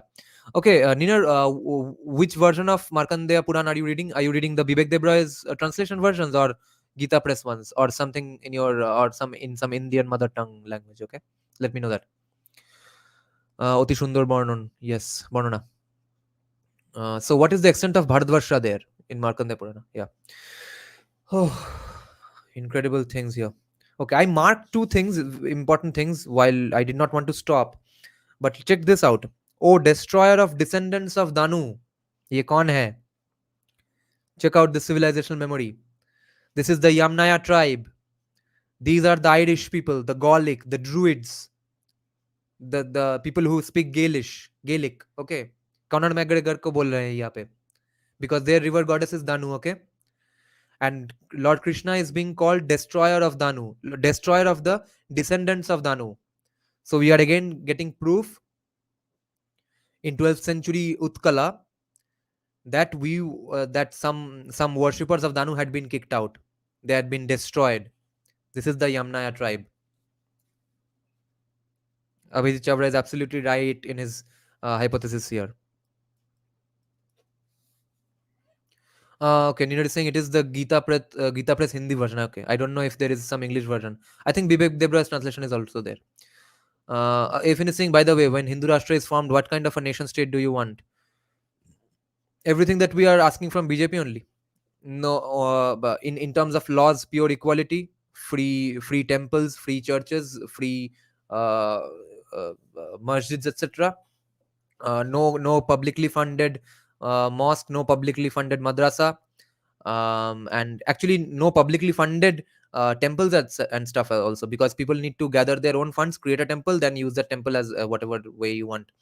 And if there is if there are too many things going wrong with inside the mosque, etc., their their sermons will have to be filtered out, and no funding of absolutely anti-India, anti-Hindu subjects, which are inherently, implicitly, I mean, basically anti-Hindu subjects like English literature and sociology. They need to be defunded, and that fund needs to be used to fund kids in the STEM fields, and of course, gun laws, free gun laws. Your views on Shubhendu Adhikari? Well, I think if the ship really sinks, he will go back to Trinamool someday. But so far, he's the best hope BJP has in terms of rallying masses and gathering masses. Secular state, somewhat along the lines of USA. Yeah, and a little. I mean, yeah. In terms of yeah, basically, fair enough. Theological state with laws built on top of Smriti like Manu. No, no, no. Pure translation ही नहीं है तो कैसे मनुस्मृति के ऊपर बनाए? The Manusmriti I read, they are randomly they are contradicting things said 2 pages earlier. Then suddenly they are saying that people who are artists उनके लिए जेल बनाओ. Then दो पेज बाद बोल रहा है कि no, no, they are recommending that the kings must prosecute all artists. 2 pages later they are saying that make great auditoriums for artists. So we don't have these things in the pure scriptural form. Okay, they are highly distorted. Arthashastra seems very much intact, and if you want to have a society based on Arthashastra, I'm fine with it. There's a little bit too much of harsh punishments, but I'm not against harsh punishments. छोटे छोटे चीजों के लिए उंगली काट देना, नाक काट देना, I think that's fair. Okay. Afin is saying Rashtra is only Hindu, Rajya needs to be full of Hindu character now. Yeah, Hindu Rajya, yes. No Waqf board. My request to BJP is to give more incentives for veterinary studies. Veterinary studies is actually more difficult than actual human medicine. But people who in India, that's the opposite case. People who usually don't get into normal human doctor school, medical schools, they start doing veterinary studies. But in the West, it's the opposite, because you have to guess everything about the animal. No. Okay. Okay. Now Markandeya's vision. Brahma said, "O Brahmanas, the illustrious one was praised by Markandeya in this way. He was pleased and spoke to him in a voice that rumbled like the clouds. The illustrious one said, O best among sages, tell me the wish that is there in your mind. O Brahmana Rishi, I will grant you everything that you wish for." End quote. O Brahmanas, hearing the words of the great souled child, meaning Krishna, the sage's mind was filled with great delight. Markandeya replied, quote, O God, O one who bestows moksha, I wish to know about your Maya. O Lord of the gods, because of your favors, my memory has not suffered. I quickly roamed around inside your body. O Pundarikaksha, O one without decay, I desire to know you. Having drunk up the entire universe and having assumed the form of a child, why are you stationed here? You should explain all this to me. O unblemished you, why is the entire universe located inside your body? O scorcher of enemies, how long will you remain there? O Lord of the gods, I wish to know this. Please tell me everything in detail. O one with eyes like lotus petals, tell me the exact truth about all this in detail.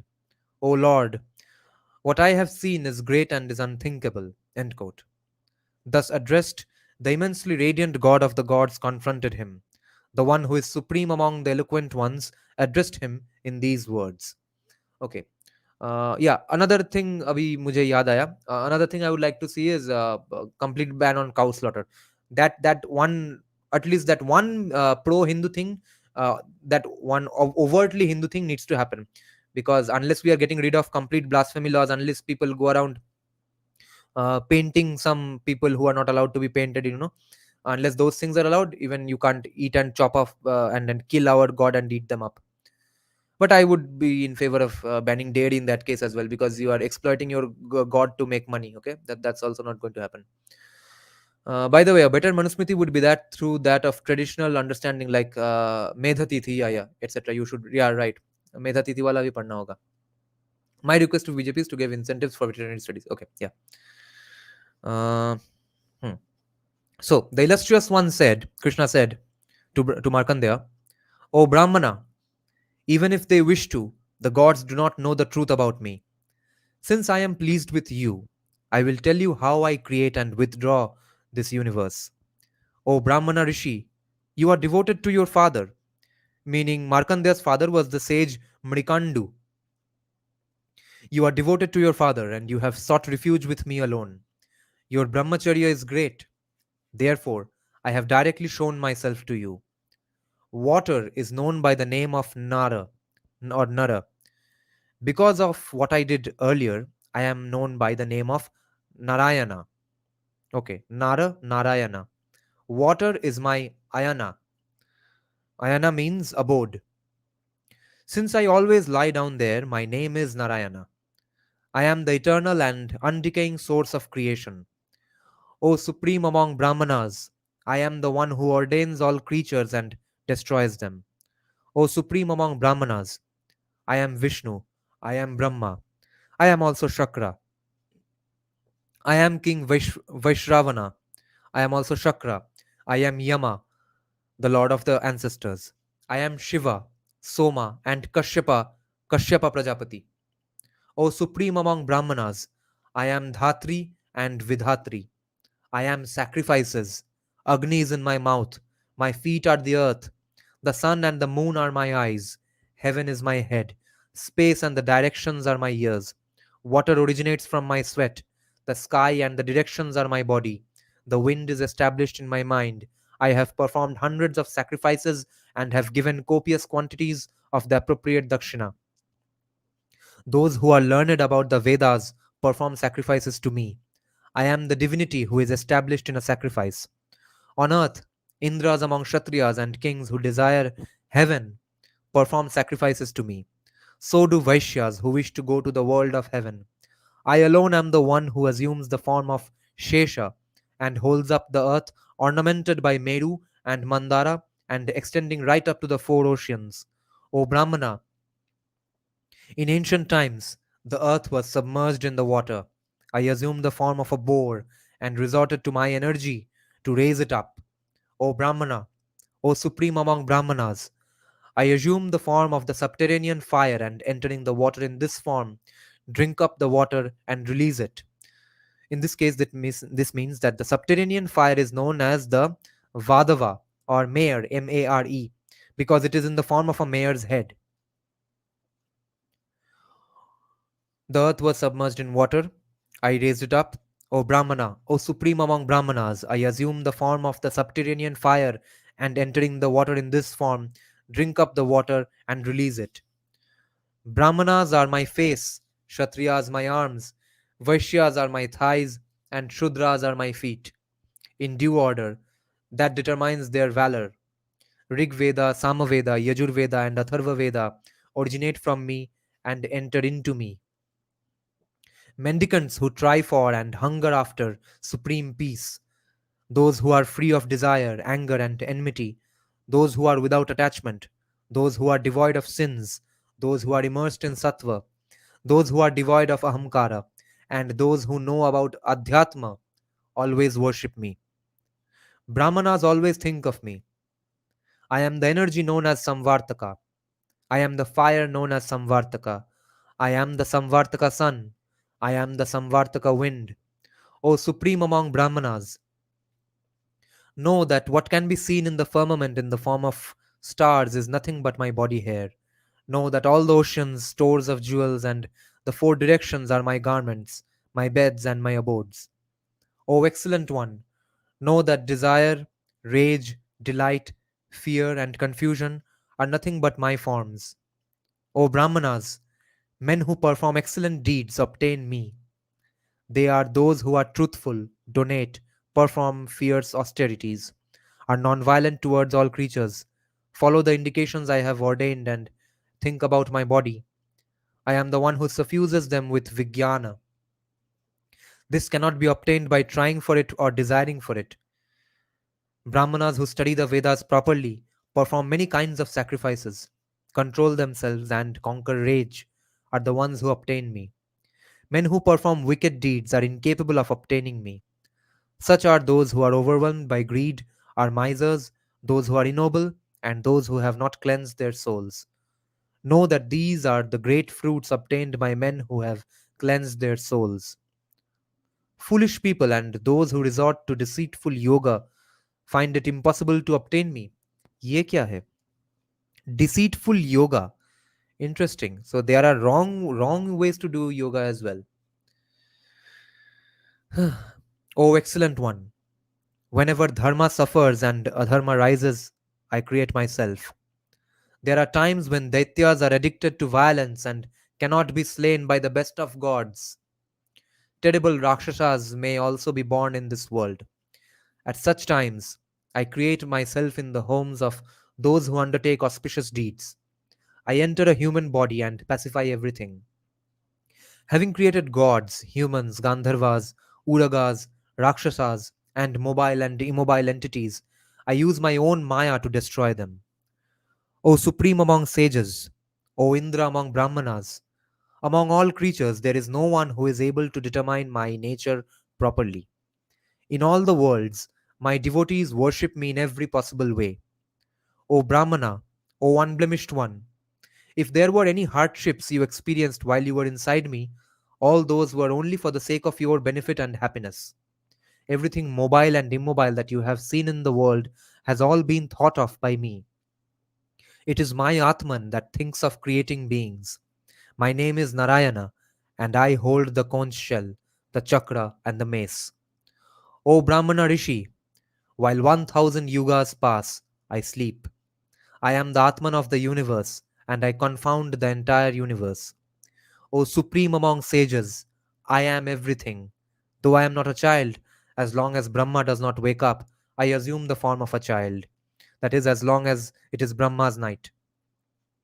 O Indra among Brahmanas, since large numbers of Brahmana rishis have worshipped me properly, I am satisfied, and in the form of Brahma have granted you a boon. All mobile and immobile objects were destroyed, and everything was reduced to a single ocean. When you emerged, you were ignorant and did not recognize me. Therefore, when you entered inside my body, the entire universe was shown to you. Having seen all the worlds, you were astounded, but you still did not understand. O Brahmana Rishi, that is the reason I quickly expelled you through my mouth. I told you about my Atman, which is impossible for even gods and asuras to comprehend. O Brahmana Rishi, until the illustrious Brahma, great in his austerities, wakes up, be reassured and comfortably remain there. O supreme among Brahmanas, when the grandfather of all the worlds wakes up, I alone will create the elements, the bodies, space, earth, fire, wind, and water, and all the mobile and immobile objects that exist in the worlds. Brahma continued, O Brahmanas, having spoken to him in this way, Madhava again spoke to him in a voice that rumbled like the clouds. After the period of 1,000 yogas was over, the illustrious one said, quote, O sage, tell me the truth about why you praised me. What is the supreme objective you desire? Ask for the best boon you wish for. I will immediately bestow it on you. You have a lifespan that is longer than that of the gods. You are my devotee and are firm in your vows. O Indra among Brahmanas, hence may you have an even longer lifespan. End quote. Hearing these auspicious words, he glanced at him again. With his head lowered, he quickly prostrated himself. Having bowed down, he spoke again. Markandeya said, quote, O supreme Brahmana, the way of addressing Narayana is this way of addressing Narayana is possible, but doesn't sound right. It probably belongs outside the quote and in the plural. Okay. This is what Vivek Debroy said as a footnote. Okay. O supreme Brahmana, O Lord of the gods, O Hari, since I have seen you, my delusion has gone away. This is the truth. O Jagannatha, however, through your favors, there is something that I do desire. This is for the welfare of all the worlds and for the sake of calming the many kinds of sentiments that are prevalent. This is to counter the debates that occur between the devotees of Shiva and Vishnu. This supreme and sacred Tirtha of Purushottama is sparkling. O God, I will construct a supreme and large temple for Shiva here. Shankara will be instated in your place. That way, people will know that Hari and Hara are the same form. Jagannatha spoke to the great sage again. The illustrious one said, the god Bhuvaneshwara, or Shiva, is the supreme cause. For the sake of calming the many kinds of sentiments, the lingam must be worshipped. O Indra among Brahmanas, following my command, quickly construct a temple to Shiva. A footnote says, in the Lingaraja temple in Bhuvaneshwar, Shiva is worshipped as Harihara, Vishnu, and Shiva combined. Okay. Through Shiva's powers, remain in that undecaying place. O Brahmana, when Shiva is instated, I am also instated. ये ISKCON वालों को पता है क्या? When Shiva is instated, I am also instated. There is no difference between us. We are one, but have been divided into two. Rudra himself is Vishnu and Vishnu himself is Maheshwara. There is no difference between them, just as there is no difference between the wind and space. It is only the foolish who do not know that Garuda Dhvaja is Vrishadhvaja, the three-eyed Tripuragna.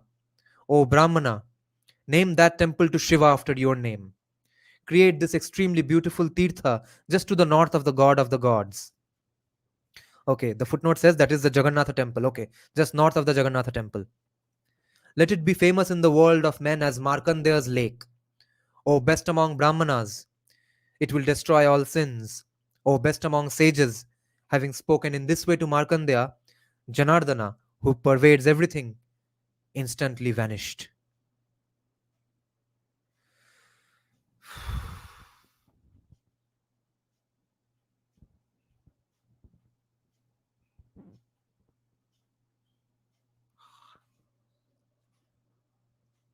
Okay, next subchapter is called Greatness of Visiting Krishna. Okay, let me just mark this spot because Krishna himself is saying that he is Shiva. Hari Hara. Okay, this should be the end of all controversies about who is the greater god, etc.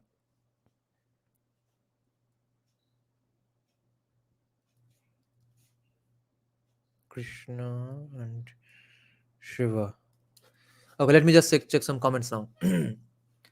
What's your opinion on homecoming? Should it be priority for a proper Hindutva organization? We are being attacked by two imperialist religions. Constant defense is not possible. We have to strike back. Yes, but that has to be done by, Vishwa Hindu Parishad, Bajrang Dal, etc. Not BJP.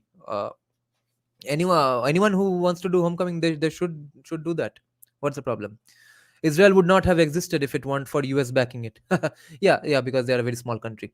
Israel is failing. They are mostly becoming cultural Jews like European Christians. Ghar Wapsi has to be done, yes. First, Hinduize the existing batch of Hindus. Then we talk about Ghar Wapsi. No, they have to be done simultaneously. Okay, guys. Let me just stand up once. Then I'll be able to read this for another hour. Let me just rest my legs a little.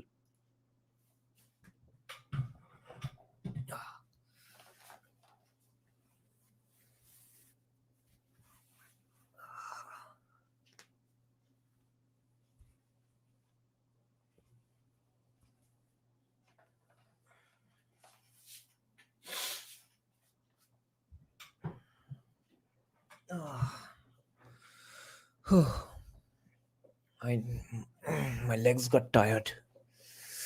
I really want to read it for another hour, so I needed to do some stretchings. Dada saving legs for OnlyFans. Yes, only for memberships. अरे पानी वानी नहीं पिया, सिर्फ coffee P रहा हूँ.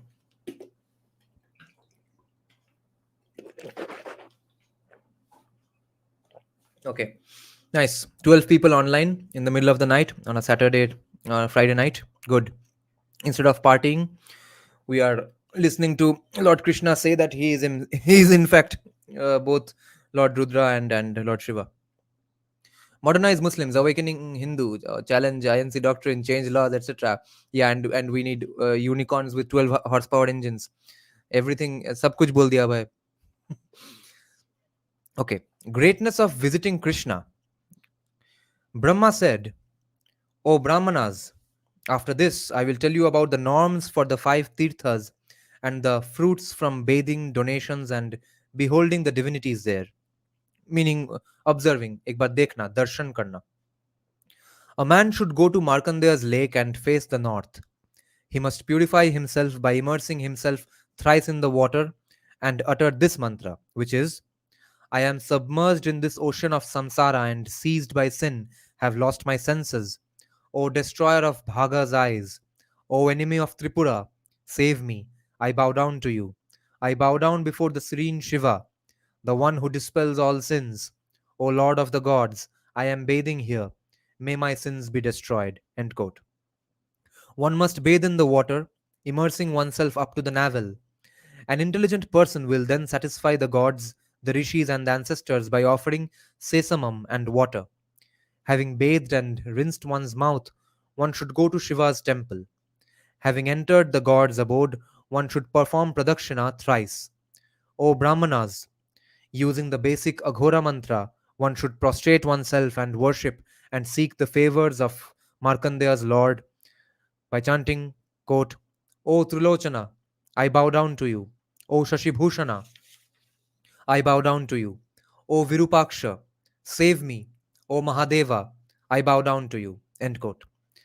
If a man bathes in Markandeya's lake and then sees Shankara, he obtains the fruits of 10 horse sacrifices, 10 Ashwamedha. He is freed from all sins and goes to Shiva's world. There, until the deluge arrives, he enjoys supreme objects of pleasure. When he is born in this world, he becomes an extremely learned Brahmana. After becoming united with Shankara, he obtains emancipation. After this, one must go to the Vata tree, which is like a tree that grants all the objects of desire. Having performed Pradakshina thrice, one must use this mantra to worship the tree with great devotion. Quote, the mantra is Om. I bow down before the one who is not manifest in form, the one who is the cause of the great destruction. I bow down before the Nyagrodha tree that possesses this great juice. O Vata tree, you are immortal and always survive the end of the Kalpa. You are Hari's abode.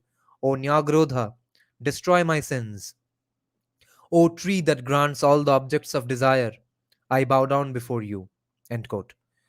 A man must bow down and faithfully perform pradakshina of the Vata tree that grants all the objects of desire.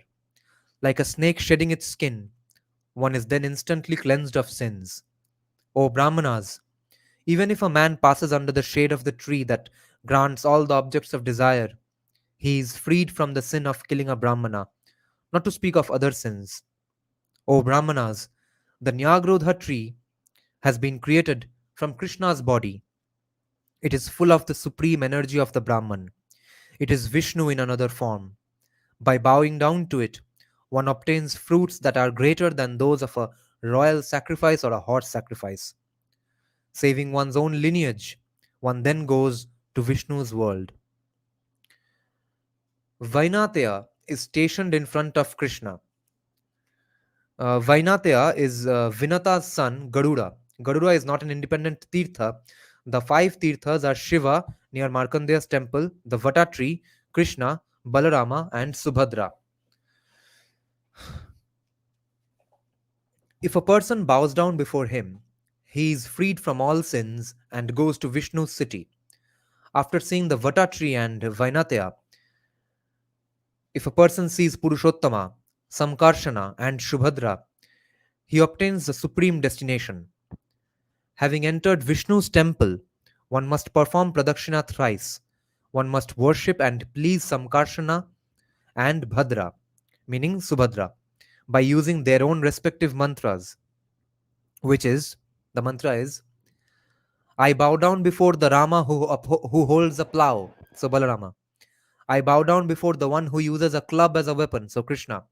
I bow down before the one who is loved by Revati, Oh, club bhi, I guess Balarama only. Yes, because Revati is Balarama's wife. I bow down before the one who is affectionate towards his devotees. I bow down before the one who is supreme among those who are strong. I bow down before the one who holds up the earth. I bow down before the one who is Pralamba's enemy. Balarama killed a demon named Pralamba. O Krishna's elder brother, save me. End quote. In this way, one must please the invincible divinity who is worshipped by the gods. His form is like the summit of Kailasha. His face is more beautiful than the moon. The god is attired in blue garments, and a hideous hood is held aloft his head. He is extremely strong and wields the plough. He is ornamented with a single earring. If a man devotedly worships Rohini's son, he obtains the desired fruits. He is freed from all sins and goes to Vishnu's world. Until the onset of the deluge, such a man enjoys bliss there. When his store of good merits is exhausted, uska karm ka store, he is born on earth in a family of supreme yogis. He becomes the foremost Brahmana and is accomplished in the purport of all the sacred texts. Okay, having achieved jnana, he then obtains emancipation, which is so very difficult to obtain.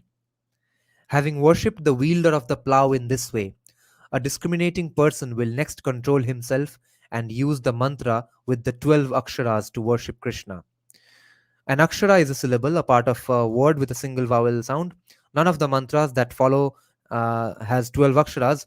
All of them have 8 aksharas. The mantra with 12 aksharas is Om Namo Bhagavate Vasudevaya, not mentioned in the text. Okay. So I guess some missing scripts here, missing shlokas here. Something got mixed up. Somebody modified it sometime later, earlier. Some weird thing happened.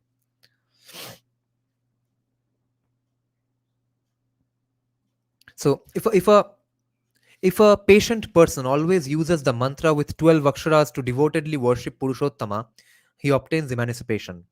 The gods cannot go there, or yogis, or those who chant from the Samaveda. O Brahmanas, those who are devoted to the mantra with the 12 aksharas go there. Therefore, one must faithfully use this mantra to worship Krishna, the preceptor of the universe, with fragrances, flowers, and other things. One must prostrate oneself and please him. Quote, victory to Krishna Jagannatha, Jaya obviously. Victory to the one who destroys all sins. Victory to the slayer of Chanura and Keshi. The details about Chanura will be given in chapter 82, okay, later on. Victory to the slayer of Kamsa. Victory to the one with eyes like the petals of lotuses. Victory to the one who holds a chakra and a mace. Victory to the one who has the complexion of a dark blue cloud. Victory to the one who grants all kinds of happiness. Victory to the God who should be worshipped by the universe. Victory to the one who destroys samsara. Victory to Vishnu, who deserves to be worshipped by the worlds. Victory to the one who bestows all the fruits that are desired. This terrible ocean of samsara is without any substance. The miseries are like its foam. In the form of anger, it is full of terrible crocodiles. Aha. The objects of the senses are like a flood of water. Many kinds of ailments are like the turbulent waves. These are the whirlpools of delusion, and it is extremely difficult to cross. O best among the gods, O Purushottama, I am submerged in it. Please save me. End quote. In this way, the one who bestows boons, the one who is affectionate towards his devotees, must be pleaded and must be pleased. He is the Lord of the gods and destroys all kinds of sins. He is the God who confers all the fruits that one desires. Krishna has 2 arms and broad shoulders. His eyes are like lotus petals. His chest is wide and he is mighty armed. His face is auspicious and he is attired in yellow garments. He holds a conch shell, a chakra, and a mace in his hands. He is adorned with a diadem and armlets. He possesses all the auspicious signs and is ornamented with a garland of wildflowers. O Brahmanas, on seeing him, if a man joins his hands in salutation and prostrates himself like a rod, he obtains the fruits of 1,000 horse sacrifices. Fruits have been described for visiting all the tirthas and bathing and donating there. By seeing Krishna and prostrating himself before him, a man obtains all those fruits. Fruits have been described for performing sacrifices at which all kinds of jewels, a lot of gold, and many other objects are given. By seeing Krishna and prostrating himself before him, a man obtains all those fruits. Fruits have been described for all the Vedas and all the different kinds of sacrifices. By prostrating himself before Krishna, a man obtains all those fruits. There are fruits from all kinds of donations, vows, and rites. By seeing Krishna and prostrating himself before him, a man obtains all those fruits. Extremely great fruits have been described from many kinds of fierce austerities. By seeing Krishna and prostrating himself before him, a man obtains those fruits. When brahmacharya is properly followed, fruits have been described. By seeing Krishna and prostrating himself before him, a man obtains those fruits. There are fruits for good conduct in the Garhasthya stage. By seeing Krishna and prostrating himself before him, a man obtains those fruits. Fruits have been described for observing sannyasa in the indicated way. By seeking Krishna and prostrating himself before him, a man obtains those fruits. O Brahmanas, what is the need to speak a lot about his greatness? On faithfully seeing Krishna, a man obtains emancipation, which is so very difficult to obtain. He is freed from all sins that are accumulated over 1 crore kalpas. He possesses supreme prosperity and possesses all the qualities. Having saved 21 generations of his family astride a Vimana that is extremely radiant and is rich with all the objects of desire, such a man goes to Vishnu's city. Like the four-armed Vishnu, along with Gandharvas and Apsaras, he enjoys all the agreeable objects of pleasure for 100 kalpas. When he is dislodged from there and arrives on earth, he is born in a family of supreme Brahmanas. He knows about Dharma and about all the Vedas and is devoid of malice. He is serene and is devoted to his own Dharma. He is controlled and is enraged in the he is engaged in the welfare of all the creatures. Having gained Vaishnava Jnana, he obtains emancipation. O Brahmanas, joining his hands in salutation and prostrating himself, a devotee must faithfully worship and please Shubhadra with a mantra. The mantra is, O goddess who goes everywhere, I bow down before you. O auspicious one who grants happiness, I bow down before you. O one with eyes like lotus petals, I bow down before you. O Katyayani, I bow down before you.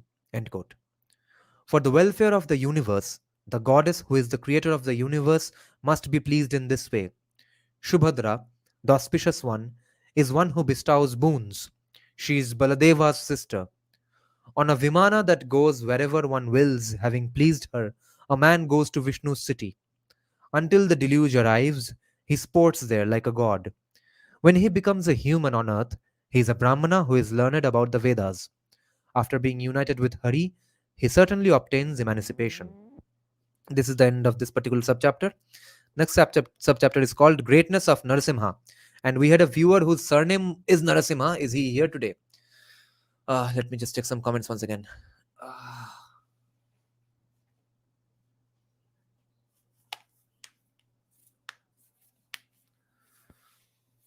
India needs Palestine for making a stronger case of Kashmir being the integral and irrevocable part of India. Interesting. How? Officially, Palestine is India's ally, right?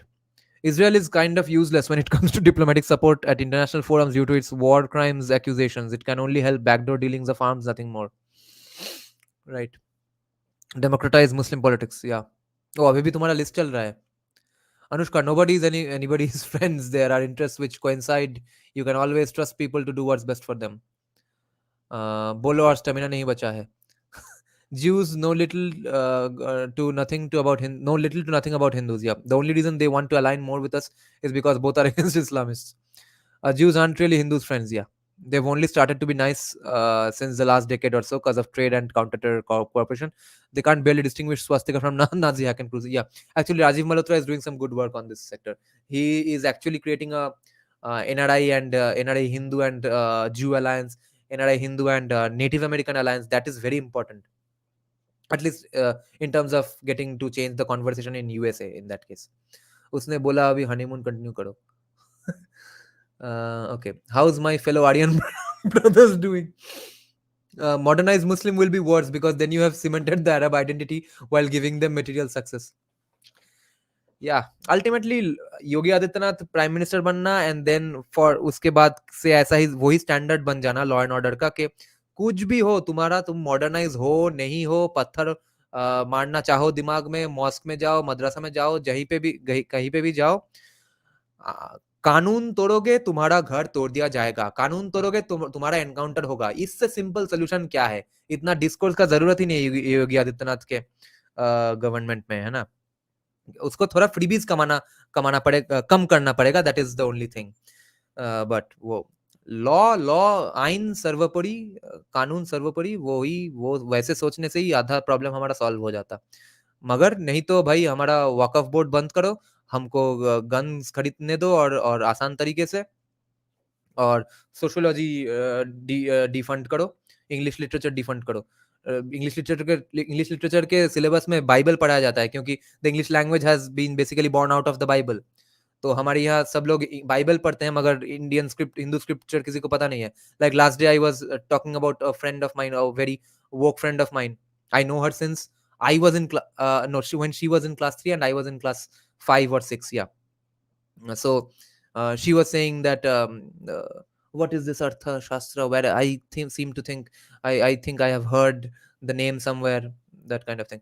Rajiv ji is against decoloniality. He's doing everything decoloniality is all about. How are these people against decoloniality? I don't understand. What do they mean when they hear the word decoloniality, or when they say they are against decoloniality?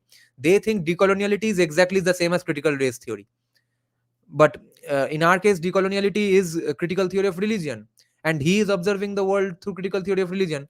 He's taking a decolonial approach. Why do these people keep saying they are against decoloniality? Does anyone know the beef between JSD and Rajiv Malhotra? Oh, I didn't know.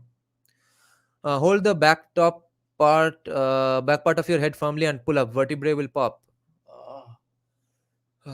In that way, Russia has been far more useful ally than Israel or US. Yeah, but their weapons are shit. I thought there was a beef between JSD and AIM. Rajiv has no beef with JSD. Okay, Abhay Agarwal is saying otherwise. Okay, I'll continue now. Greatness of Narasimha.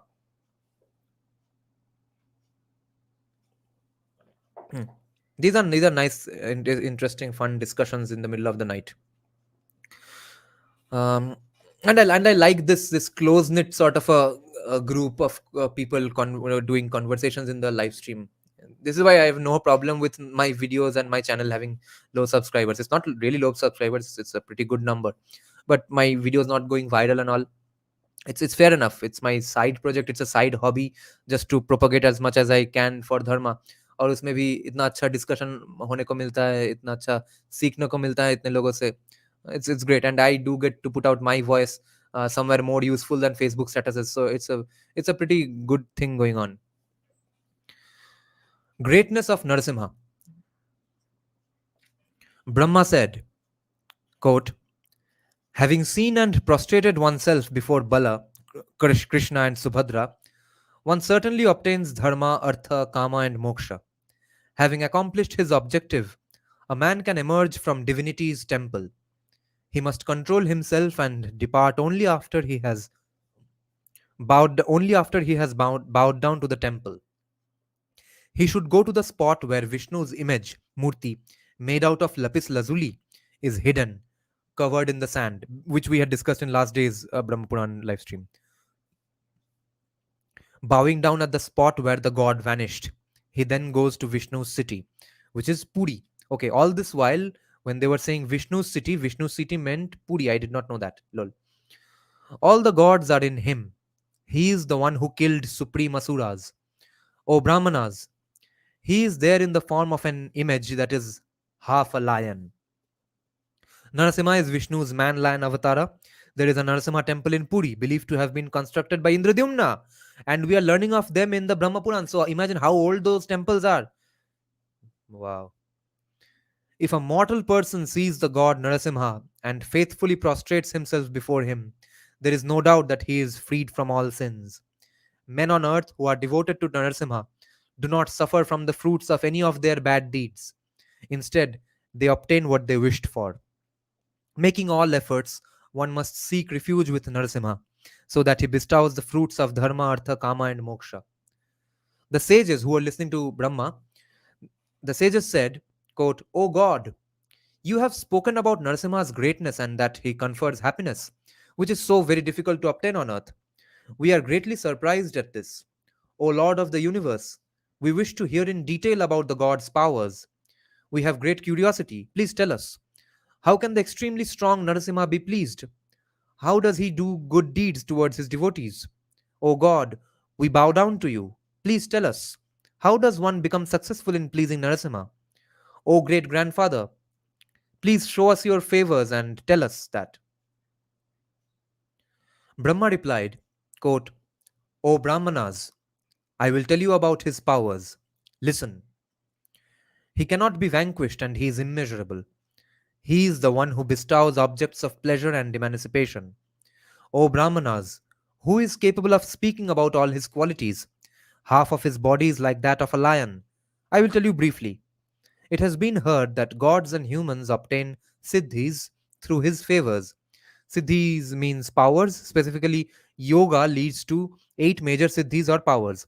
These are anima, becoming as small as one desires, mahima, becoming as large as one desires, laghima, becoming as light as one wants, garima, becoming as heavy as one wants, prapti, obtaining what one wants, prakamya, traveling where one wants, vashitvam, powers to control creatures, and ishitvam, obtaining divine powers. Okay. There is no doubt that all the siddhis can be obtained through the god's favors. One's progress in heaven, the mortal world, nether regions, the Patala, Naraka, etc., in the directions, in water, in cities, and in mountains is unimpeded. O Brahmanas, in mobile and immobile objects, there is nothing that the god Narasimha can't accomplish. He is always compassionate towards his devotees. I will tell you about the means whereby he does good deeds for his devotees and about how he, with half a body that is like a lion, is pleased. O tigers among sages, hear about this royal and eternal ritual and the truth about Narasimha, not known to gods and asuras. O Brahmanas, a person who wishes to worship the Lord must subsist by eating vegetables, barley, roots, fruits, oil cakes, saktu, which we learned yesterday, last day's stream, that saktu means sattu, and milk. He must be attired in a garment that is only a pure loincloth. He must conquer his senses and meditate in a forest, a desolate region, a mountain, a confluence of rivers, barren land, a Siddha Kshetra. A Siddha Kshetra is a place where someone is known to have obtained moksha. And the Siddha Kshetra is also Narasimha's hermitage. He must follow the norms, instate the Murti himself, and perform worship. O bulls among sages, he must fast on the 12th lunar day in Shukla Paksha. Controlling his senses, he must perform japa 2 million times. O Brahmanas, thus there is no doubt that the person performing the worship will be liberated from major sins and minor sins. He must perform pradakshina of Narasimha and worship him with flowers, fragrances, incense, and other things. He must bow his head down before the Lord and apply jasmine flowers smeared with camphor and sandalwood paste on Narasimha's head. Success is achieved this way. The illustrious one is never countered in any of his activities. Even Brahma, Rudra, and the other gods are incapable of tolerating his energy. What can then be said about Danavas, Siddhas, Gandharvas, humans, Vidyadharas, Yakshas, Kinnaras, and giant Uragas in different worlds? There are worshippers who desire to perform japa with other kinds of mantras, other than Narasimha's mantra. When they see him, radiant like the fire or the sun, all of them are destroyed.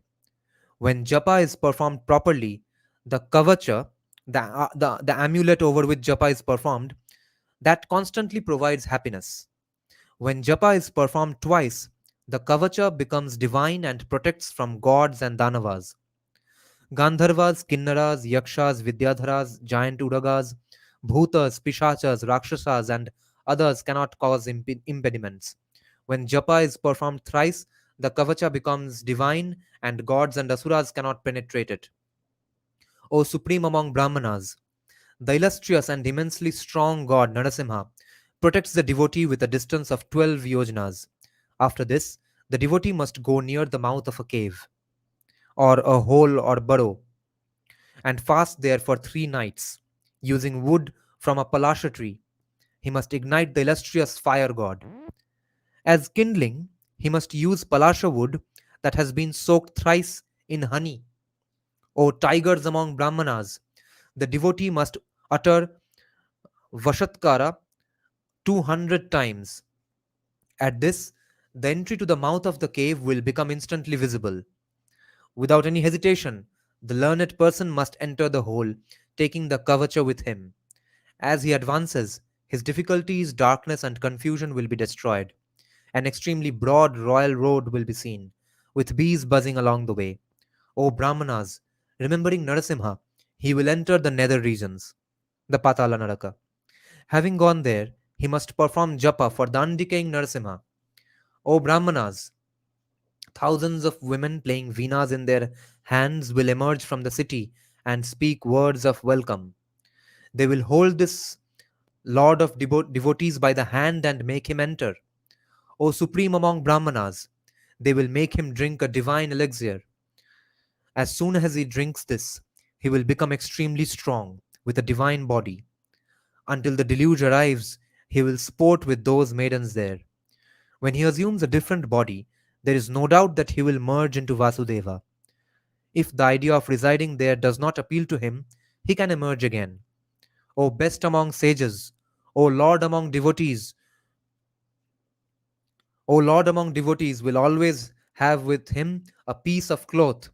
A lord among devotees will always have with him a piece of cloth, a trident, a sword, some yellow pigment, a jewel, a drink that is an elixir, footwear, collyrium, black antelope skin, a beautiful pearl, a water pot, a string of rudraksh, successful knowledge of Sanjeevani, and the sacred texts. Sanjeevani is the knowledge of bringing a dead person back to life. Though it is not very clear, perhaps what is meant is that if a devotee decides to emerge from the cave, he could take these objects with him. The trident, Trishul, is surrounded with waves of blazing sparks. If it is placed against the heart even once, it destroys all the sins accumulated over 1 crore births. If it is placed in poison, it destroys the poison. If it is placed over the body, it cures leprosy. If one has committed the sin of killing a fetus, if this divine object is placed over one's body, one is purified. If one is suffering on account of great and adverse planets, if one thinks of it blazing away in one's heart, those terrible planets are destroyed. If the kavacha is strung around a child's neck, the child is always protected. It is certain to cure boils and lumps and destroy spiders. If there are ailments at the time of the 3 sandhyas, oblations of kindling, smeared with ghee and milk, must be offered for a month. Every kind of disease will be destroyed. I do not see anything in the world of mobile and immobile objects that cannot be accomplished. The devotee will certainly obtain every success he wishes for. There is another way of worshipping the Lord of Deer, 108 times, meaning Narasimha.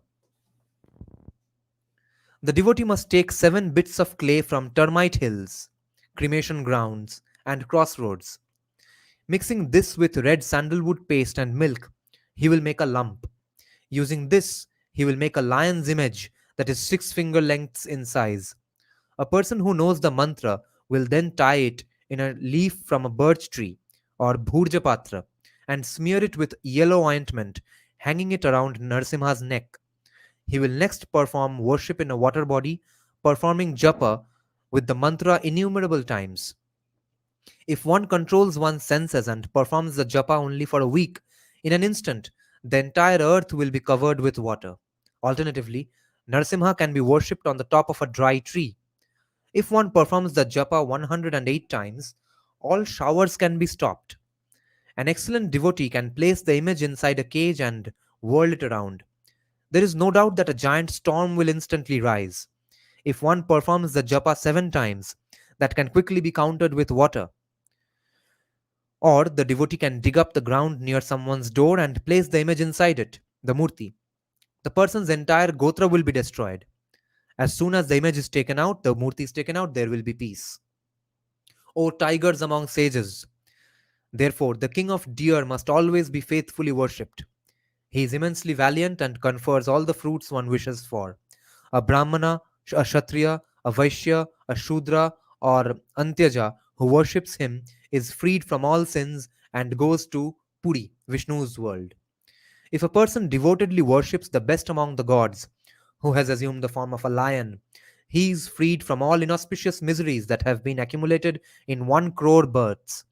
O Brahmanas, if a person worships the best among the gods, a person obtains whatever he wishes for, the status of a god, the status of becoming the lord of the immortals, becoming a Gandharva, becoming a Vidyadhara, or anything else that is desired. By seeing, praising, bowing down, and worshipping Narakesri, a man obtains the kingdom of heaven and emancipation, which is so very difficult to obtain. By seeing Narasimha, a man obtains the desired fruits. He is freed from all sins and goes to Vishnu's world, Puri. If one sees the god who has assumed the form of a lion even once, with devotion in one's heart, one is freed from inauspicious miseries that have accumulated in 1 crore births.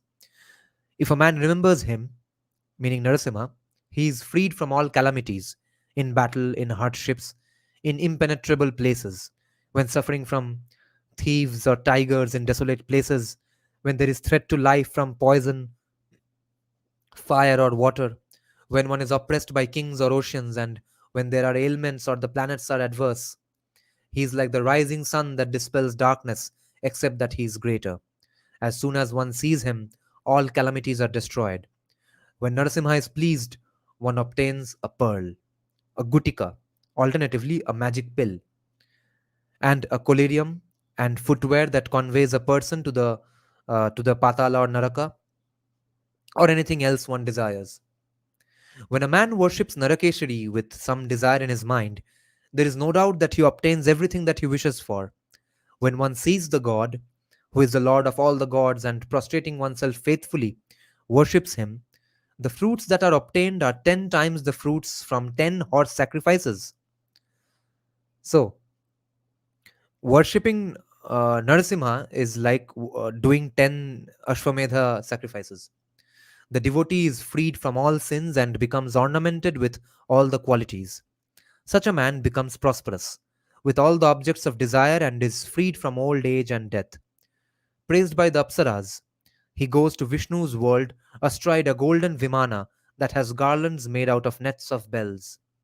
It is extremely radiant and is like the youthful sun in complexion, with necklaces of pearls suspended from it. It has all the objects of desire and can travel as one wills. Astride this, with 100 divine women and to the divine sounds of Gandharva's singing, he saves 21 generations of his family and goes there, where he is as happy as the gods. O supreme Brahmanas, in Vishnu's world, that is Puri, he enjoys the best of objects of pleasure.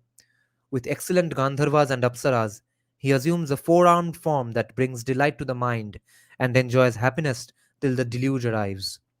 When his store of good deeds is exhausted, he returns to this world in a family of excellent yogis. He becomes a Brahmana who knows the 4 Vedas and is accomplished in the Vedas and the Vedangas. When he unites with Vishnu, he obtains emancipation. Now a subchapter begins. Shweta Madhava, greatness of Shweta Madhava. I wonder who that is. I never heard of this form. Okay, I'll drink a bit of coffee again. Aryavarta is supposed to be anti-woke. Wokevarth. Dravida is a type of V1, that is Brahmin. In like God is a type of V1. I see. So called Dravidian who मेरे को कोई नहीं भगाएगा. Narasimha is my village god. I see. I have a family member, close family member, whose home devotee is Narasimha. What's that called? Kula Devata, right? Yeah. Theoretically, we are in their cool as well, but we are actually historically Vaishnavas.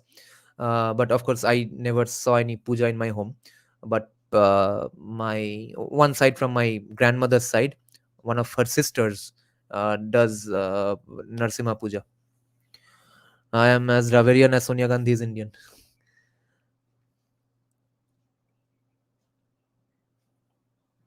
Okay. Now, greatness of Shweta Madhava.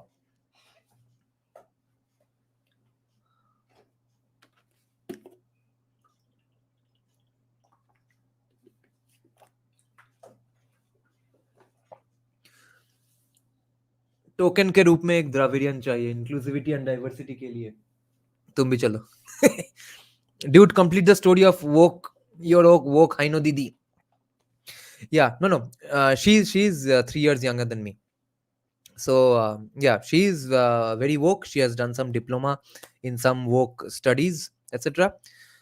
She visited me a few days back, and we don't discuss politics at all because we will end up shouting at each other. But she knows how much there is patriarchy and casteism in Hinduism, of course. But she saw my live stream schedule, and she saw that there is Arthashastra written, and she was like, Arthashastra, where have I heard this word? I have heard that somewhere. So that's the fun part, that Hindu, she's actually half Hindu and half Anglo-Indian. So people who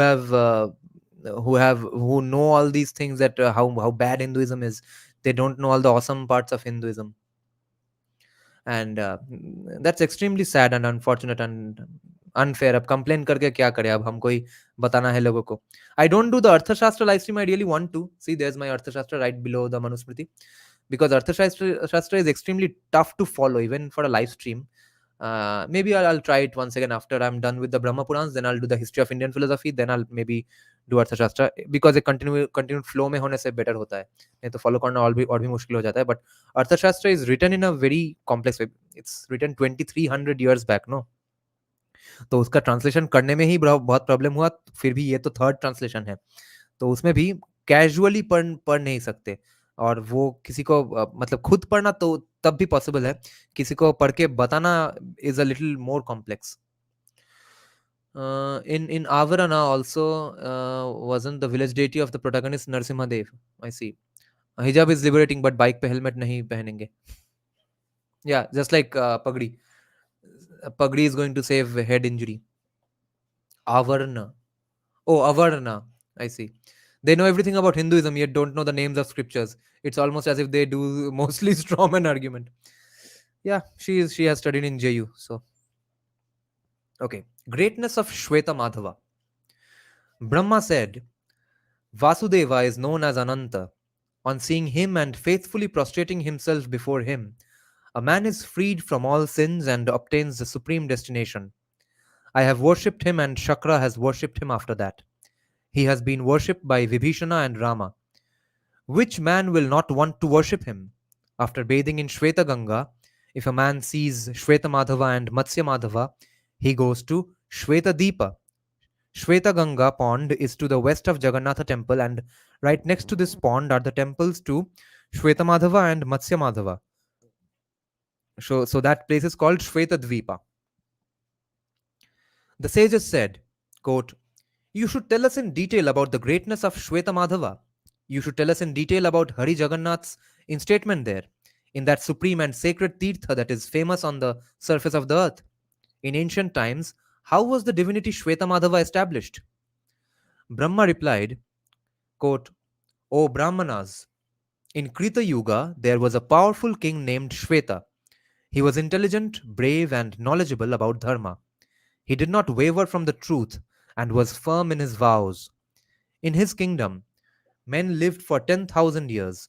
They did not suffer from disease. No one suffered, not even children. O Brahmanas, there was a rishi named Kapala Gautama who was extremely devoted to Dharma. O Brahmanas, when this kind of affairs had lasted in the kingdom for some time, the sage had a son. who succumbed to destiny and died as an infant, even before his milk teeth had grown. Taking the infant with him, the rishi came to the intelligent king, O Brahmanas. The king saw the infant lying down, senseless, and pledged that he would bring the infant back to life. The king said, quote, "This infant has gone to Yama's abode. If I do not bring him back within 7 nights, I will ascend a blazing pyre." End quote. Saying this, the king used his knowledge and performed japa to Mahadeva with 1100 black lotuses. The Lord of the universe noticed the king's great devotion. He arrived along with Uma and said, "I am pleased." The king heard Girisha's words and suddenly saw Hara. Virupaksha's body was smeared with ashes and he was as radiant as the autumn moon. His garment was the hide of a tiger and the moon adorned his head. He quickly fell down on the ground, prostrated himself, and spoke these words. Shweta said, quote, "This infant, the Brahmana's son, has come under the subjugation of destiny. O Lord, if you are compassionate towards me and if you are pleased to see me, let this infant come back to life again. This is my vow. O illustrious one, following the rules that you yourself have set, this child has suddenly died. O Maheshwara, please act so that he can find peace and a long life." End quote. Hearing Shweta's words, Hara was delighted. He summoned Kala, Kala meaning death or destiny, one who causes fright to all creatures. O Brahmanas, Kala follows Yama's commands and is impossible to control, but he restrained him. The child was brought back from the jaws of death and lived again. O Brahmanas, having ensured the welfare of the world and having brought the sage's son back to life, the god instantly vanished, along with goddess Uma. In this way, the excellent king brought the sage's son back to life. This is like Avengers. This is like all the gods coming and going, and all of them suddenly meeting up at the same spot. This is like a giant crossover of sorts. The sages said to Brahma, "O god of the gods, O protector of the universe, O creator of the three worlds, now tell us the supreme truth about Shweta." Brahma replied, "O tigers among sages, for the welfare of all living beings, listen. O unblemished ones, I will tell you the truth about what you have asked me, about Madhava's greatness. It destroys all sins. Hearing this, a man obtains all the objects that he desires. O Brahmanas, earlier I heard about the one as I heard about the one known as Madhava from the rishis. Hear about the divine account. It destroys fear, grief, and affliction. With undivided attention, he, meaning Shweta Madhava, not the king, ruled over the kingdom for thousands of years. He reflected on the customary practices of Dharma and the Niyama prescribed in the Vedas. O Brahmanas, he made up his mind to follow the vow of worshipping Keshava. He went to the supreme Kshetra, that is the shores of the southern ocean. On that shore, in the auspicious and beautiful region, and near Krishna, he had a palace constructed for Shweta. That is, the Shweta Madhava temple was built near Jagannatha temple. It possessed all the auspicious signs and was 100 bow lengths to the south of the god of the gods. O Indras among Brahmanas, that abode of Shwetas resembled a white mountain. The temple to the illustrious Shweta Madhava resembled a moon. As he had himself been instructed earlier, he followed the norms and had the instatement done. Instatement meaning installing of the temple. He gave donations to Brahmanas, the distressed, those without protectors and ascetics. After this, the king went to Madhava's presence and quickly prostrated himself on the ground. For an entire month, he was immersed in samadhi and silently performed japa, uttering Omkar and the 12 aksharas. Om Namo Bhagavate Vasudevaya. The immensely fortunate one did not eat and was properly immersed only in Vishnu's feet. After the japa was over, he started to praise the Lord of the gods. Shweta said, quote, Om, I bow down to Vasudeva. I bow down to Samkarshana. I bow down to Pradyumna. Aniruddha, and Narayana. I bow down to Bahurupa, the creator who is Vishwarupa. Bahurupa is one with many forms. Vishwarupa is one whose form is the universe. He is Nirguna. He cannot be opposed. He is pure. He is pure in his deeds. Om. I bow down to Padmanabha, Padmagarbha, Padmagarbha Bhava. Padmanabha is one with a lotus in his navel. Padmagarbha Bhava is the creator of the one who originated from the lotus, who is Brahma. Padmagarbha Bhava. I bow down to Padmavarna. I bow down to Padmahasta. Padmavarna is one with the complexion of a lotus. Padmahasta is one with a lotus in his hand. Om. I bow down to the Lord who is Pushkaraksha and Sahasraksha. Pushkaraksha is one with eyes like a lotus. Sahasraksha is one with 1,000 eyes. I bow down to Sahasrapada and Sahasrabhuja. Sahasrapada is one with 1,000 feet, and Sahasrabhuja is one with 1,000 arms. Om. I bow down to Varaha, the extremely intelligent Varada, Varishtha, Varenya, Hiranya, Achyuta. Om. Varada is one who bestows boons. Varishtha is the greatest. Varenya is one who should be worshipped. Hiranya is the golden one, and Achutya is one who is not dislodged. अच्युत्य और Achyuta okay footnote में और वहां पे अलग हो गया है one of this is a spelling mistake obviously if someone knows let me know should it be achyuta or achyutta I think achyuta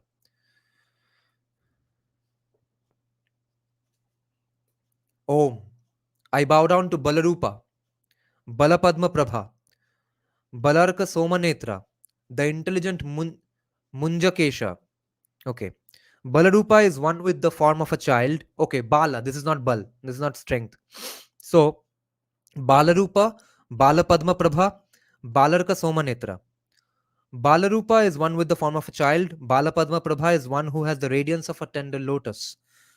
Balarka Somanetra is one who has the rising sun and the moon as his eyes. And Munjakesha is one whose hair is like the Munja grass. I bow down to Keshava. I always bow down to Narayana. I bow down to the Supreme Madhava. I bow down to Govinda. I bow down. Om. I bow down to Vishnu, the eternal God who is the origin of riches. I bow down to Madhusudana, the one who holds up pure rays. I bow down to the subtle Ananta. I bow down to the one who bears the Shivatsa mark. I bow down to Trivikrama, the divine one who is clad in yellow garments. Trivikrama is one with 3 strides, a reference to Vishnu's Vamana incarnation. I bow down to you, the cause of creation. I bow down to the protector and the one who nurtures. I bow down. I bow down to the one who assumed the form of Vamana. Yeah, Vishnu. I bow down to the one who acted as Vamana. I bow down to the one who had Vamana's eyes. I bow down to the one who had Vamana's mount. I bow down to the infinite one who is worthy of being worshipped. I bow down to the one whose form is not manifest. I bow down to the pure one who cannot be countered, the one who destroys fear. I bow down to the serene, who is like a boat in this ocean of samsara, the one who is in his own form, the one who is his own form. I bow down to the auspicious one who is gentle in form, to the one who assumes a terrible form. I bow down to the one who destroys the cycle of existence, the one who confers objects of pleasure in the cycle of existence. I bow down to the one who assumes the form of conflict in this cycle of existence, the one who creates this cycle of existence. Om. I bow down to the one who is divine in form, the one who is Soma, and pure Agni. I bow down to the one whose hair is the rays of Soma and Surya, to the one who ensures welfare of cattle and Brahmanas. Om. I bow down to the one who has the form of the rig hymns, to the one who assumes the form of their lines and order. I bow down to you, the one who is praised through rig hymns. I bow down to the one who can be reached through the rig hymns. Om. I bow down to the one who holds up the Yajur hymns, the one who assumes the form of the Yajur hymns. I bow down to the one who is worshipped through the Yajur hymns, the one who is the Lord of the Yajur hymns. Om. I bow down to the God who is Shripati, to the supreme Sridhara. Shripati is Lord of Shri, alternatively prosperity. Sridhara is the one who holds Shri, alternatively prosperity, who holds prosperity. I bow down to Shriyakanta, Danta, Yogachintya, and Yogi. Shriyakanta means loved by Shri. Danta is one with self control. Yogi Chintya is one who yogis think about. Om. I bow down to the one who assumes the form of the Sama hymns, the one who is the supreme chant of Sama hymns. Om. I bow down to the one who is the gentle Sama hymns. I bow down to the one who knows about the yoga of Samaveda. Om. I bow down to the Sama hymns, to the one who is sung about in the Sama hymns, to the one who holds up the Sama hymns. I bow down to the one who knows about sacrifices associated with Samaveda, to the one who has created Sama hymns. I bow down to the one whose head is the Atharva hymns, to the one who assumes the form of the Atharva hymns. I bow down to the one whose feet are the Atharva hymns. I bow down to the one who has created the Atharva hymns. Om. I bow down to the one whose head is the Vajra, to the one who killed Madhu and Kaitabha. I bow down to the one who stationed himself in the waters of the great ocean so as to bring back the Vedas. I bow down to the one who blazes in his own radiance. I bow down to Rishikesha, Lord of the senses. I bow down to the illustrious one. Vasudeva, I bow down to you. Narayana, I bow down to you. I bow down to the one who brings welfare to the worlds. I bow down to the one who destroys delusion. I bow down to the one who breaks the cycle of existence. I bow down to the one who grants the destination. I bow down to the one who destroys bondage. I bow down to the one who creates all the energy in the three worlds. I, the one whose own form is that energy. I bow down to the one who creates all the energy in the three worlds, the one whose form is that energy. I bow down to Yogeshwara, Shuddha, Rama, Uttarana, Sukha, Sukhanetra, Sukritadhir, Sukritadharin. Yogeshwara is Lord of Yoga, Shuddha is the pure one, Uttarana is the one who delivers, Sukha is happiness, Sukhanetra is one whose eyes are happiness. Sukritadharin is one who upholds good deeds. I bow down to Vasudeva, Vandya, and Vamadeva. Vandya meaning worthy of being worshipped, from where the word Vandyopadhyay comes. So Upadhyayas who are deserving of Vandana or Vandya. So that's a Bengali surname Banerjee, Bandyopadhyay. I bow down to the one who creates bodies for those who have bodies. I bow down to the one who creates bodies for those who have bodies, the one who shatters all dissensions. I bow down to the one whose body is worshipped by the gods, the one with a celestial diadem. I bow down to the abode of fragrances. Aha, kya line hai. I bow down to the abode of fragrances, to the one who took objects away from Vasava. Om. I bow down to the creator of riches, to the one who confers riches and abodes. I bow down to the one whose own form is in sacrifices, to the yogi who is the lord of sacrifices. I bow down to the one who is the lord of mendicants and yogis, to the one who upholds the different limbs of a sacrifice. I bow down to Samkarshana, the one who crushed Pralamba. Balarama killed a demon named Pralamba. This is described in chapter 78. The sound of the plow, Balarama's weapon, is like the thundering of clouds and its speed is swift. I bow down to the one who holds it. I bow down to the one who is the Jnana of the learned, to Narayana who is the refuge. I bow down to the one who is the Gyan of the learned, the, the one who is the Gyan of the learned, to Narayana who is the refuge. O Lord, with your exception, there is no friend who can save me from descending into hell. O one who is affectionate towards those who bow down. Therefore, in every possible kind of way, I prostrate myself before you. O Keshava, O Lord of the gods, O Achyuta, There are impurities in my body and in my mind, but with the exception of you, there is no one who can cleanse them. Casting aside every kind of attachment, I have presented myself before you. O Keshava, for the sake of my own Atman, let my only attachment be with you. O Keshava, I know that samsara is full of miseries and calamities and is extremely difficult to cross. Suffering from three kinds of hardship, I have sought refuge with you. The three kinds of hardship relate to Adhi Daivika, which is destiny, Adhi Bhautika, which is nature, and Adhyatmika, which is one's nature. Suffering from three kinds of hardship, I have sought refuge with you. Uh, Adhidaivika, Adhibhautika, and Adhyatmika. Destiny, nature, and one's own nature. This entire universe is deluded by your Maya. Tempted by avarice and other things, I am seeking refuge in you. O Vishnu, for those with bodies, there is no happiness in samsara. O Lord of sacrifices, whenever the consciousness turns towards you, one obtains ultimate happiness that is delinked from fruits. Without any sense of discrimination, I have been destroyed. I can see that the universe is afflicted. O Govinda, save me from samsara. You should raise me up. I am immersed in this ocean of worldly existence. There is no shore and there are waters of delusion. O Pundarikaksha, with the exception of you, there is no one else who can raise me up.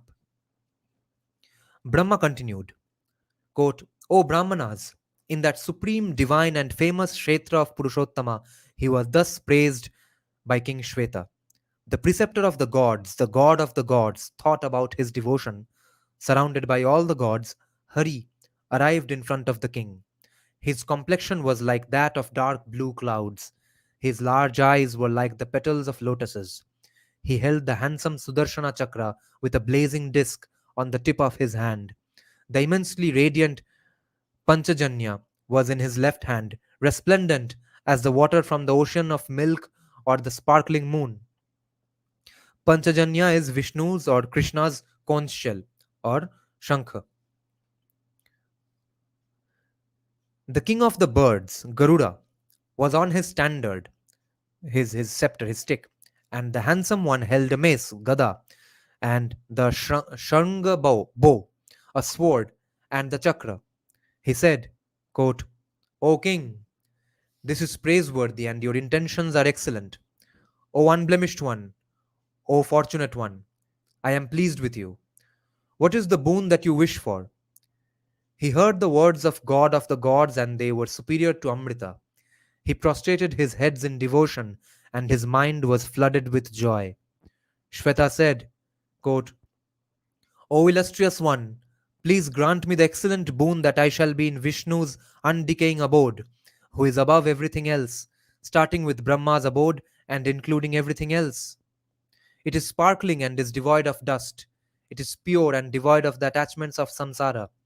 O Lord of the universe, through your favors, that is the destination I wish to go to. The illustrious one replied, that supreme destination is beautiful. It is without disease. All the gods, the sages, and yogis who have succeeded are unable to go there. That is my world. It is my kingdom and a supreme place. Passing over all the other worlds, you will go there. O Shweta, O Indra among kings, you will go there. But your fame will remain in the three worlds. You will be in my presence. So far as this spot is concerned, everything will happen in the following way. All the gods and Danavas will chant about Shweta Ganga.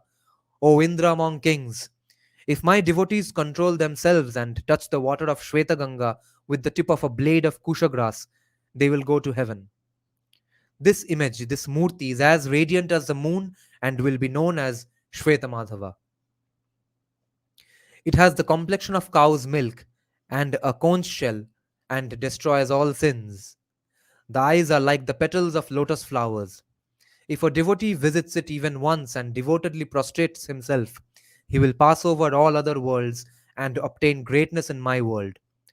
For many manvantaras, he will be surrounded by celestial maidens there and will be tended to by skilled Gandharvas. Celestial maidens are apsaras, obviously, and tended to by skilled Gandharvas who will sing in sweet voices. With my followers, he will enjoy all the extensive objects of pleasure he wishes for. When he is dislodged from there and comes to earth, he will be human and a Brahmana who knows about the Vedas and the Vedangas. He will be prosperous, possess all the objects of pleasure, and live for a long time. He will possess elephants, horses, chariots, and vehicles, and will be surrounded with wealth and grain. He will be pure, handsome, and extremely fortunate, with sons and grandsons. He will again come to Purushottama, at the root of the Vata tree near the ocean. Remembering Hari, he will give up his life there and go to a destination that is serene. That is the end of this subchapter. Next subchapter is called Rituals for Bathing in the Ocean.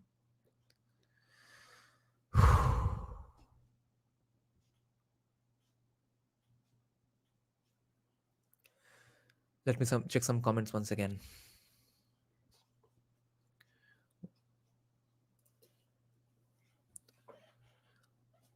Yeah, somebody has said that Shiva is not might not be considered Hindu. Yeah, let's check that discussion.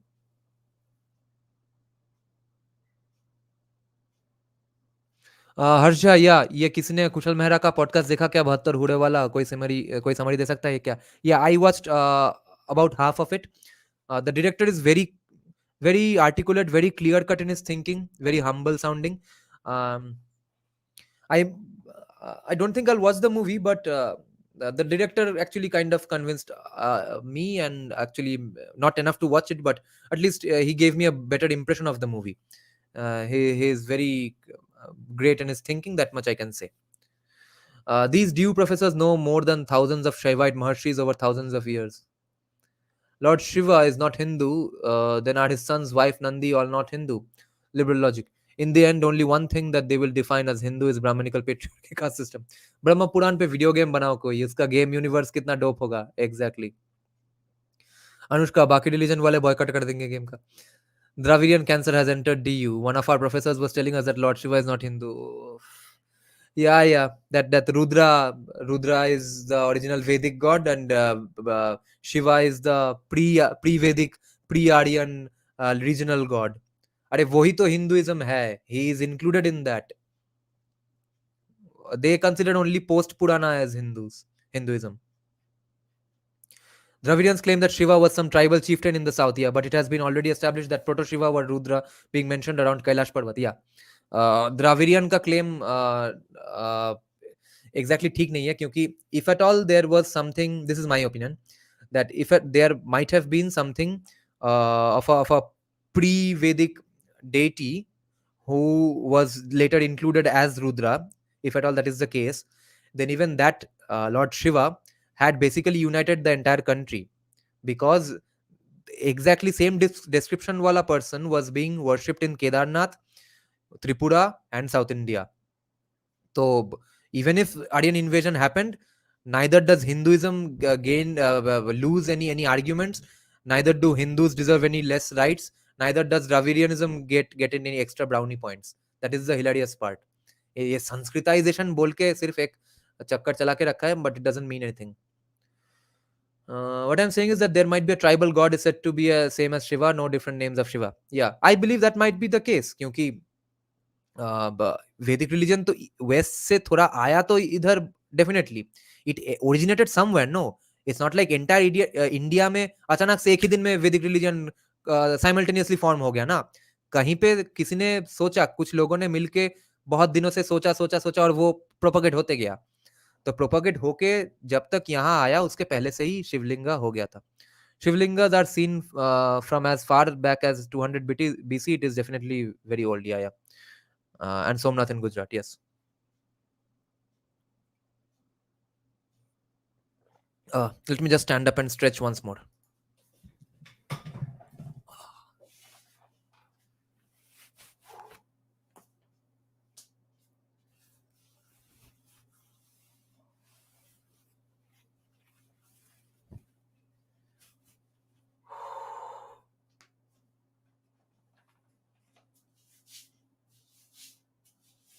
Eight people are online, so I'm thinking that I'll go.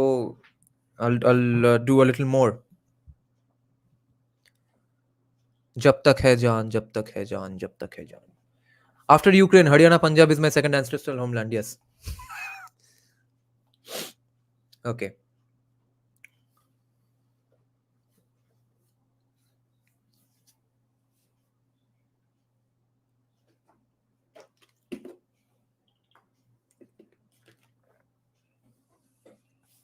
Let's see. Next chapter, next subchapter.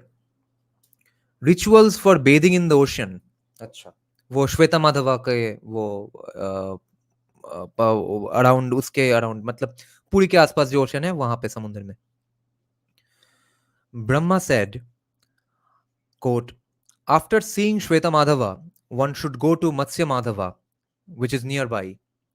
This was the first avatara of Madhava in the form of a fish.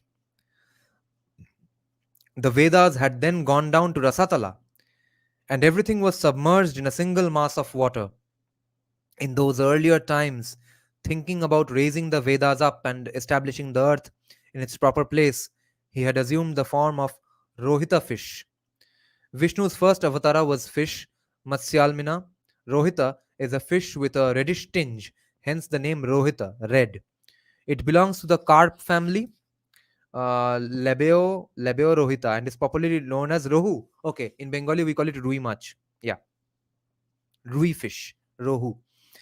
So we are talking about, we are getting some again hints of either again a giant cyclone or flood in Utkala Kshetra or Utkala region, and some maybe civilizational memory of the earlier giant floods or the tsunamis at the end of the ice age perhaps. But we are getting told that even the Vedas were submerged and they were upheld later on. Okay, yeah. Anushka Tyagi is saying what's funny is that they oppose Sanskritization but have no problem with Arabization. Yeah, yeah. That is why I have started the concluding that yeah, Aryan invasion theory हुआ भी तो क्या हुआ, जो हुआ 3,500 साल पहले हुआ. संस्कृताइजेशन बोलो, इन्वेजन बोलो, जो जेनोसाइड जो बोलना है बोलो, आर्यन ने आके यहाँ पे सबको लंबा कर दिया, पतला कर दिया, जो बोलना है बोलो, सब 3,500 साल पहले हुआ. और जिन लोगों ने ये सब काम 10 साल पहले, 50 साल पहले, 80 साल पहले किया है, उन लोगों को तुम कुछ नहीं बोल रहे हो, तो चुप रहो. और इन्वेजन हुआ बहुत सी का, क्या करोगे? If a person sees Matsya Madhava and prostrates himself before him, he is freed from all miseries. He goes to the supreme spot, where God Hari is himself present. In the course of time, when he comes back to earth, he may be a king on the surface of the earth. By approaching Matsya Madhava, a man becomes impossible to assail. He becomes generous, enjoys objects of pleasure, performs sacrifices to Vishnu, and is devoted to the truth. After that, when he is united with Hari, he obtains emancipation. O tigers among sages, I have described the greatness of Matsya Madhava. On seeing him, all the desired objects can be obtained. The sages said, quote, O illustrious one, we wish to hear how one cleanses oneself in Varuna's abode. What are the rites for bathing and donating? Tell us about all the fruits. अच्छा, वरुणाज abode क्या है? वरुणाज abode क्या, अब हम वाराणसी में जा रहे हैं, वरुणा एंड 80 घाट में. I guess we are moving on from Utkala to Varun to Varanasi, because पहले जब उत्कला सेक्टर उत्कला क्षेत्र डिस्कस हो रहा था शुरू शुरू में, तब बोला जा रहा था कि it's the second Varanasi. If someone can't go to Varanasi, then you can go to Utkala Kshetra. Brahma replied, quote, okay, what are the rites for bathing and donating? Tell us about all the fruits. Brahma replied, quote, O tigers among sages, here the indicated norms for cleansing oneself. If the mind is filled with devotion, one obtains what is supremely auspicious. Bathing in Markandeya's pond in the forenoon is praised. In particular, on the 14th lunar day, this destroys all sins. Bathing in the ocean is praised, regardless of the time. However, on the night of the full moon, one obtains the fruits of a horse sacrifice. The 5 Tirthas are said to be Markandeya's Vata, Krishna's temple, the temple of Rohini's son, the great ocean, and Indradyumna's lake. In particular, one should go to the supreme and auspicious king of Tirthas on the night of the full moon in the month of Jaishtha, when the nakshatra Jaishtha is in the ascendant. One should be pure in one's sentiments, in deeds, words, and thoughts, and should not think of anything else. One will then be free of the opposite pair of sentiments. One will be devoid of attachment and devoid of envy. The beautiful vata tree is like a tree that grants every object of desire. Having bathed there, one must control oneself and perform pradakshina of Janardana thrice. If one sees him, one is freed from the sins that accumulate over 7 births. O Brahmanas, one obtains extensive merits and the desired destination. O Brahmanas, though it has innumerable names, I will tell you about its names and dimensions in different yugas. O Brahmanas, in due order, in Krita and other yugas, the trees respectively known as Vata, Vateshwara, Purva, and Purana Purusha. In Krita and the other yugas, these are described as the names of the Vata tree. In Krita and the other yugas, the dimensions of the tree that grants all the objects of desire are respectively described as 1 yojana, 3/4 of a yojana, half of a yojana, and 1/4 of a yojana. Using the mantra mentioned earlier, one should bow down before the Vata tree. After this, one should proceed south for a distance of 300 lengths of a bow. This is the beautiful gate to heaven, and one can see Vishnu there. The beach that is to the southwest of Puri is known as Swargadwara, gate to heaven. Any piece of wood that has been dragged by the waters of the ocean possesses all the qualities. One must prostrate oneself on the ground and repeatedly worship it. Thereby, one will be freed from all kinds of ailments, all sins, and evil planets. After having first seen the gate to heaven near the ocean, one must go to Ugrasena. There is a temple to Ugrasena in Puri. Ugrasena was Krishna's grandfather. There, having rinsed one's mouth and purified oneself, one must meditate on the supreme Narayana, which means meditate thinking about him. After this, one must use the mantra with the 8 aksharas to perform nyasa on the hand and on the body. These are respectively known as karanyasa, anganyasa, the mental appropriation, which is nyasa of different parts of the hand, kara or hasta, and different limbs of the body, anga, to different divinities. The learned have spoken of this mantra as Om Namo Narayana. What is the need for many mantras? They serve to cause confusion in the mind. The mantra Om Namo Narayana achieves all the objectives. The water is the son of Nara and is thus known as Nara. Here, Nara is to be interpreted as the eternal and divine Paramatman that pervades the universe, and water originated from Nara. So, the water is the son of Nar, and is thus known as Nara. Earlier, Vishnu lay down on it and is accordingly known as Narayana. In all the worlds, Narayana is supreme. Among all the gods, Narayana is supreme. Narayana is superior to the truth. Narayana is the supreme destination. The earth is devoted to Narayana. Water is devoted to Narayana. Fire is devoted to Narayana. Space is devoted to Narayana. The wind is devoted to Narayana. The mind is devoted to Narayana. Both Ahamkara and Buddhi, both Ahamkara and Buddhi have Narayana as their essence. The past, the present, and the future, everything that is described as living, the gross, the subtle, and everything, the sukshma, that is superior to these, have Narayana as their essence. Sound and other objects of the senses, the ear and other sense organs, Prakriti, Purusha, and everything have Narayana as their essence. Lord Narayana supports everything that is visible: water, land, nether regions, the world of heaven, the sky, and mountains. What is the need to speak a lot? Beginning with Brahma and ending with a blade of grass, everything has Narayana as the essence. O Brahmanas, I do not see anything that is superior to Narayana. Everything that can be seen and cannot be seen, everything that is mobile and is not mobile, is pervaded by him. Vishnu lies down in the water, he is the lord of the water. Therefore, in the water, one must always remember Narayana, who destroys all sins. Especially at the time of bathing and cleaning the genital organs with water, one must remember him. One must meditate on Narayana and perform nyasa on the hand and on the body. Om and Na are placed in the thumbs of the hands. In this way, nyasa is done with the other syllables. covering the palms of the hands and ending with index fingers. Okay, a footnote by Vivek Debroy says that this doesn't make it clear.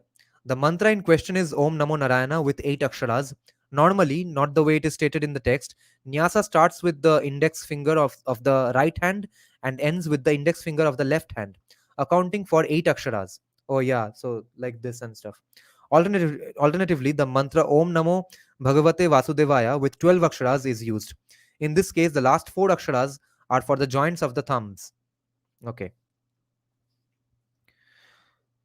So, Om must be placed in the left foot and Na in the right foot. Mo will be placed on the left flank and Na on the right flank. Ra will be placed in the region of the navel and Ya on the left arm. After placing Na on the right arm, Ya will be placed on the head. A learned person must, thereafter, meditate on Narayana's kavacha above, below in the heart, on the flanks, at the back, and in front. May Govinda protect me in the east. May Madhusudana protect me in the south.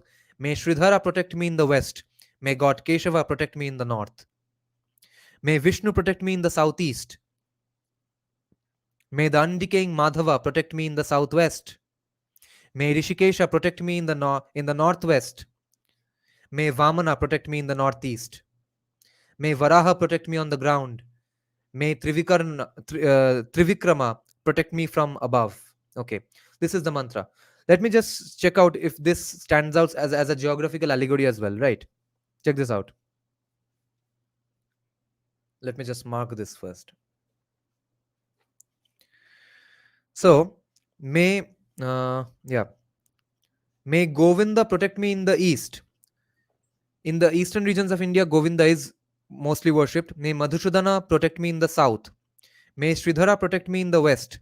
May God Keshava protect me in the north. May Vishnu protect me in the southeast. Southeast meaning Hamara, Indonesia, Thailand. May the undecaying Madhava protect me in the southwest. May Rishikesha protect me in the northwest. May Vamana protect me in the northeast. May Varaha protect me on the ground. May Trivikrama protect me above. Protect me from above. Oh, Kanushka Tyagi is saying, right from destruction of Shakti Pitha to killing of the devotees who held her memory, to the evaporation of Sharda Lake, and now the erasure of Sharda script. Sharda is attacked from all directions. Yes. Nina is saying Muslims prefer Urdu because it standardizes their script across languages. We Hindus couldn't standardize because of imposition fears. Yeah. Abhay Agarwal is saying this will happen with all our Indian languages as long as we don't remove English as the language of instruction. Yes. The Urdufication of Kashmiri language makes the Islamist case stronger for a Kashmiriyat identity situated in Islamic cosmology. That is what is happening in Bengal as well.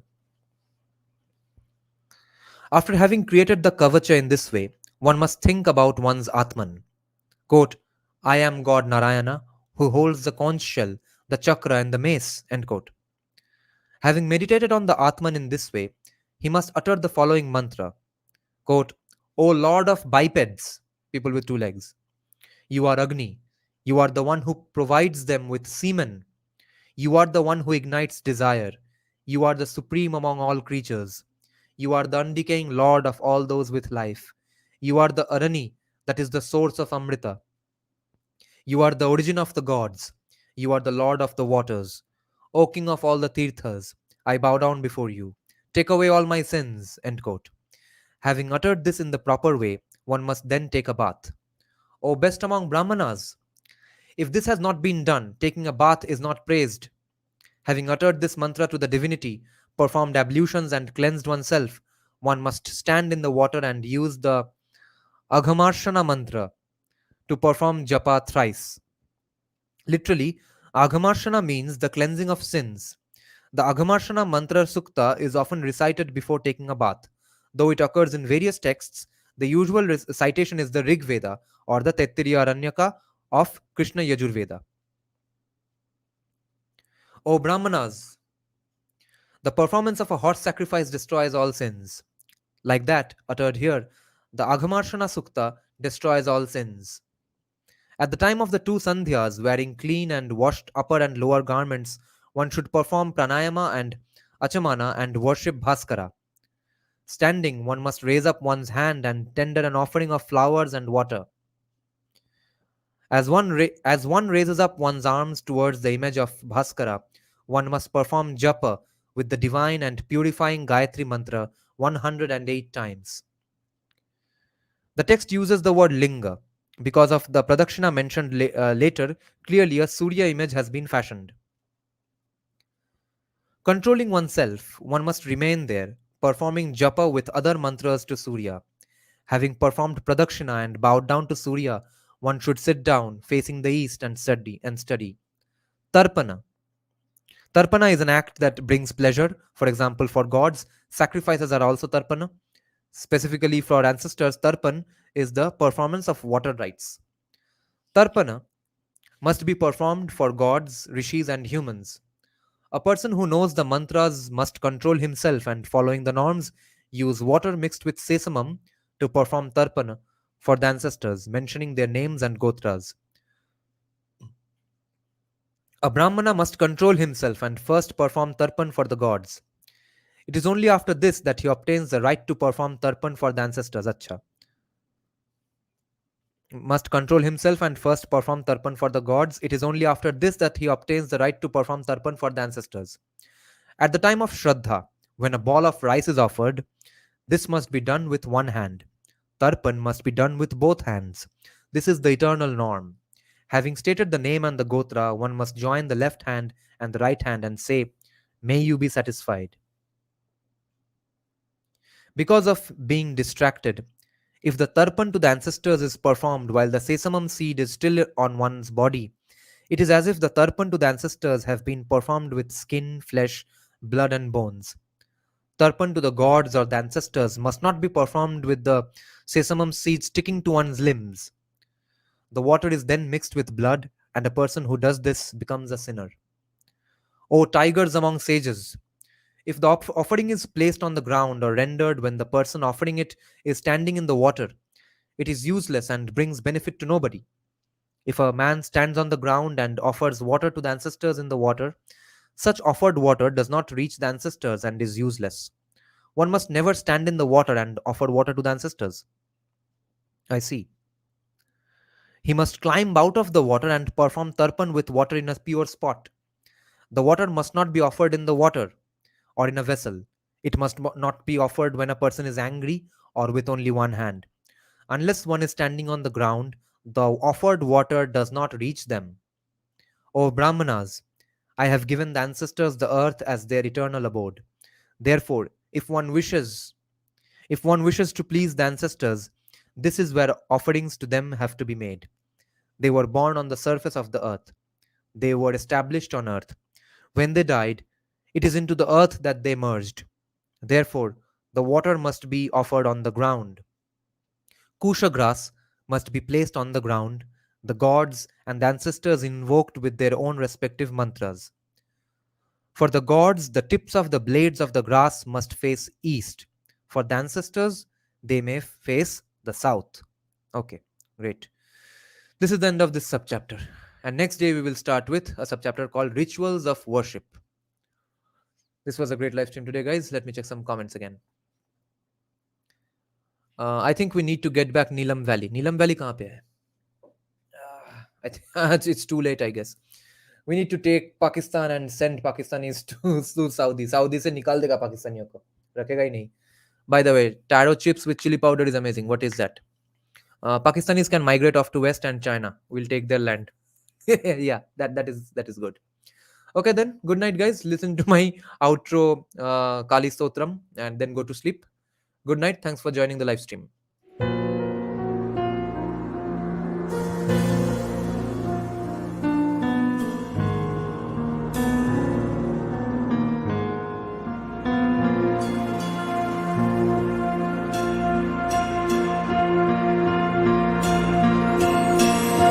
श्रवरूढं महाभीमं गुणाद्रष्टाङ्गरप्रदम् अस्य युक्तं त्रिनेत्रं च कपालकर्णिकाकरां मुक्तकेशीं ललज्जयः पिबन्तीं रुधिरं चतुर्बाहु समायुक्तं वराह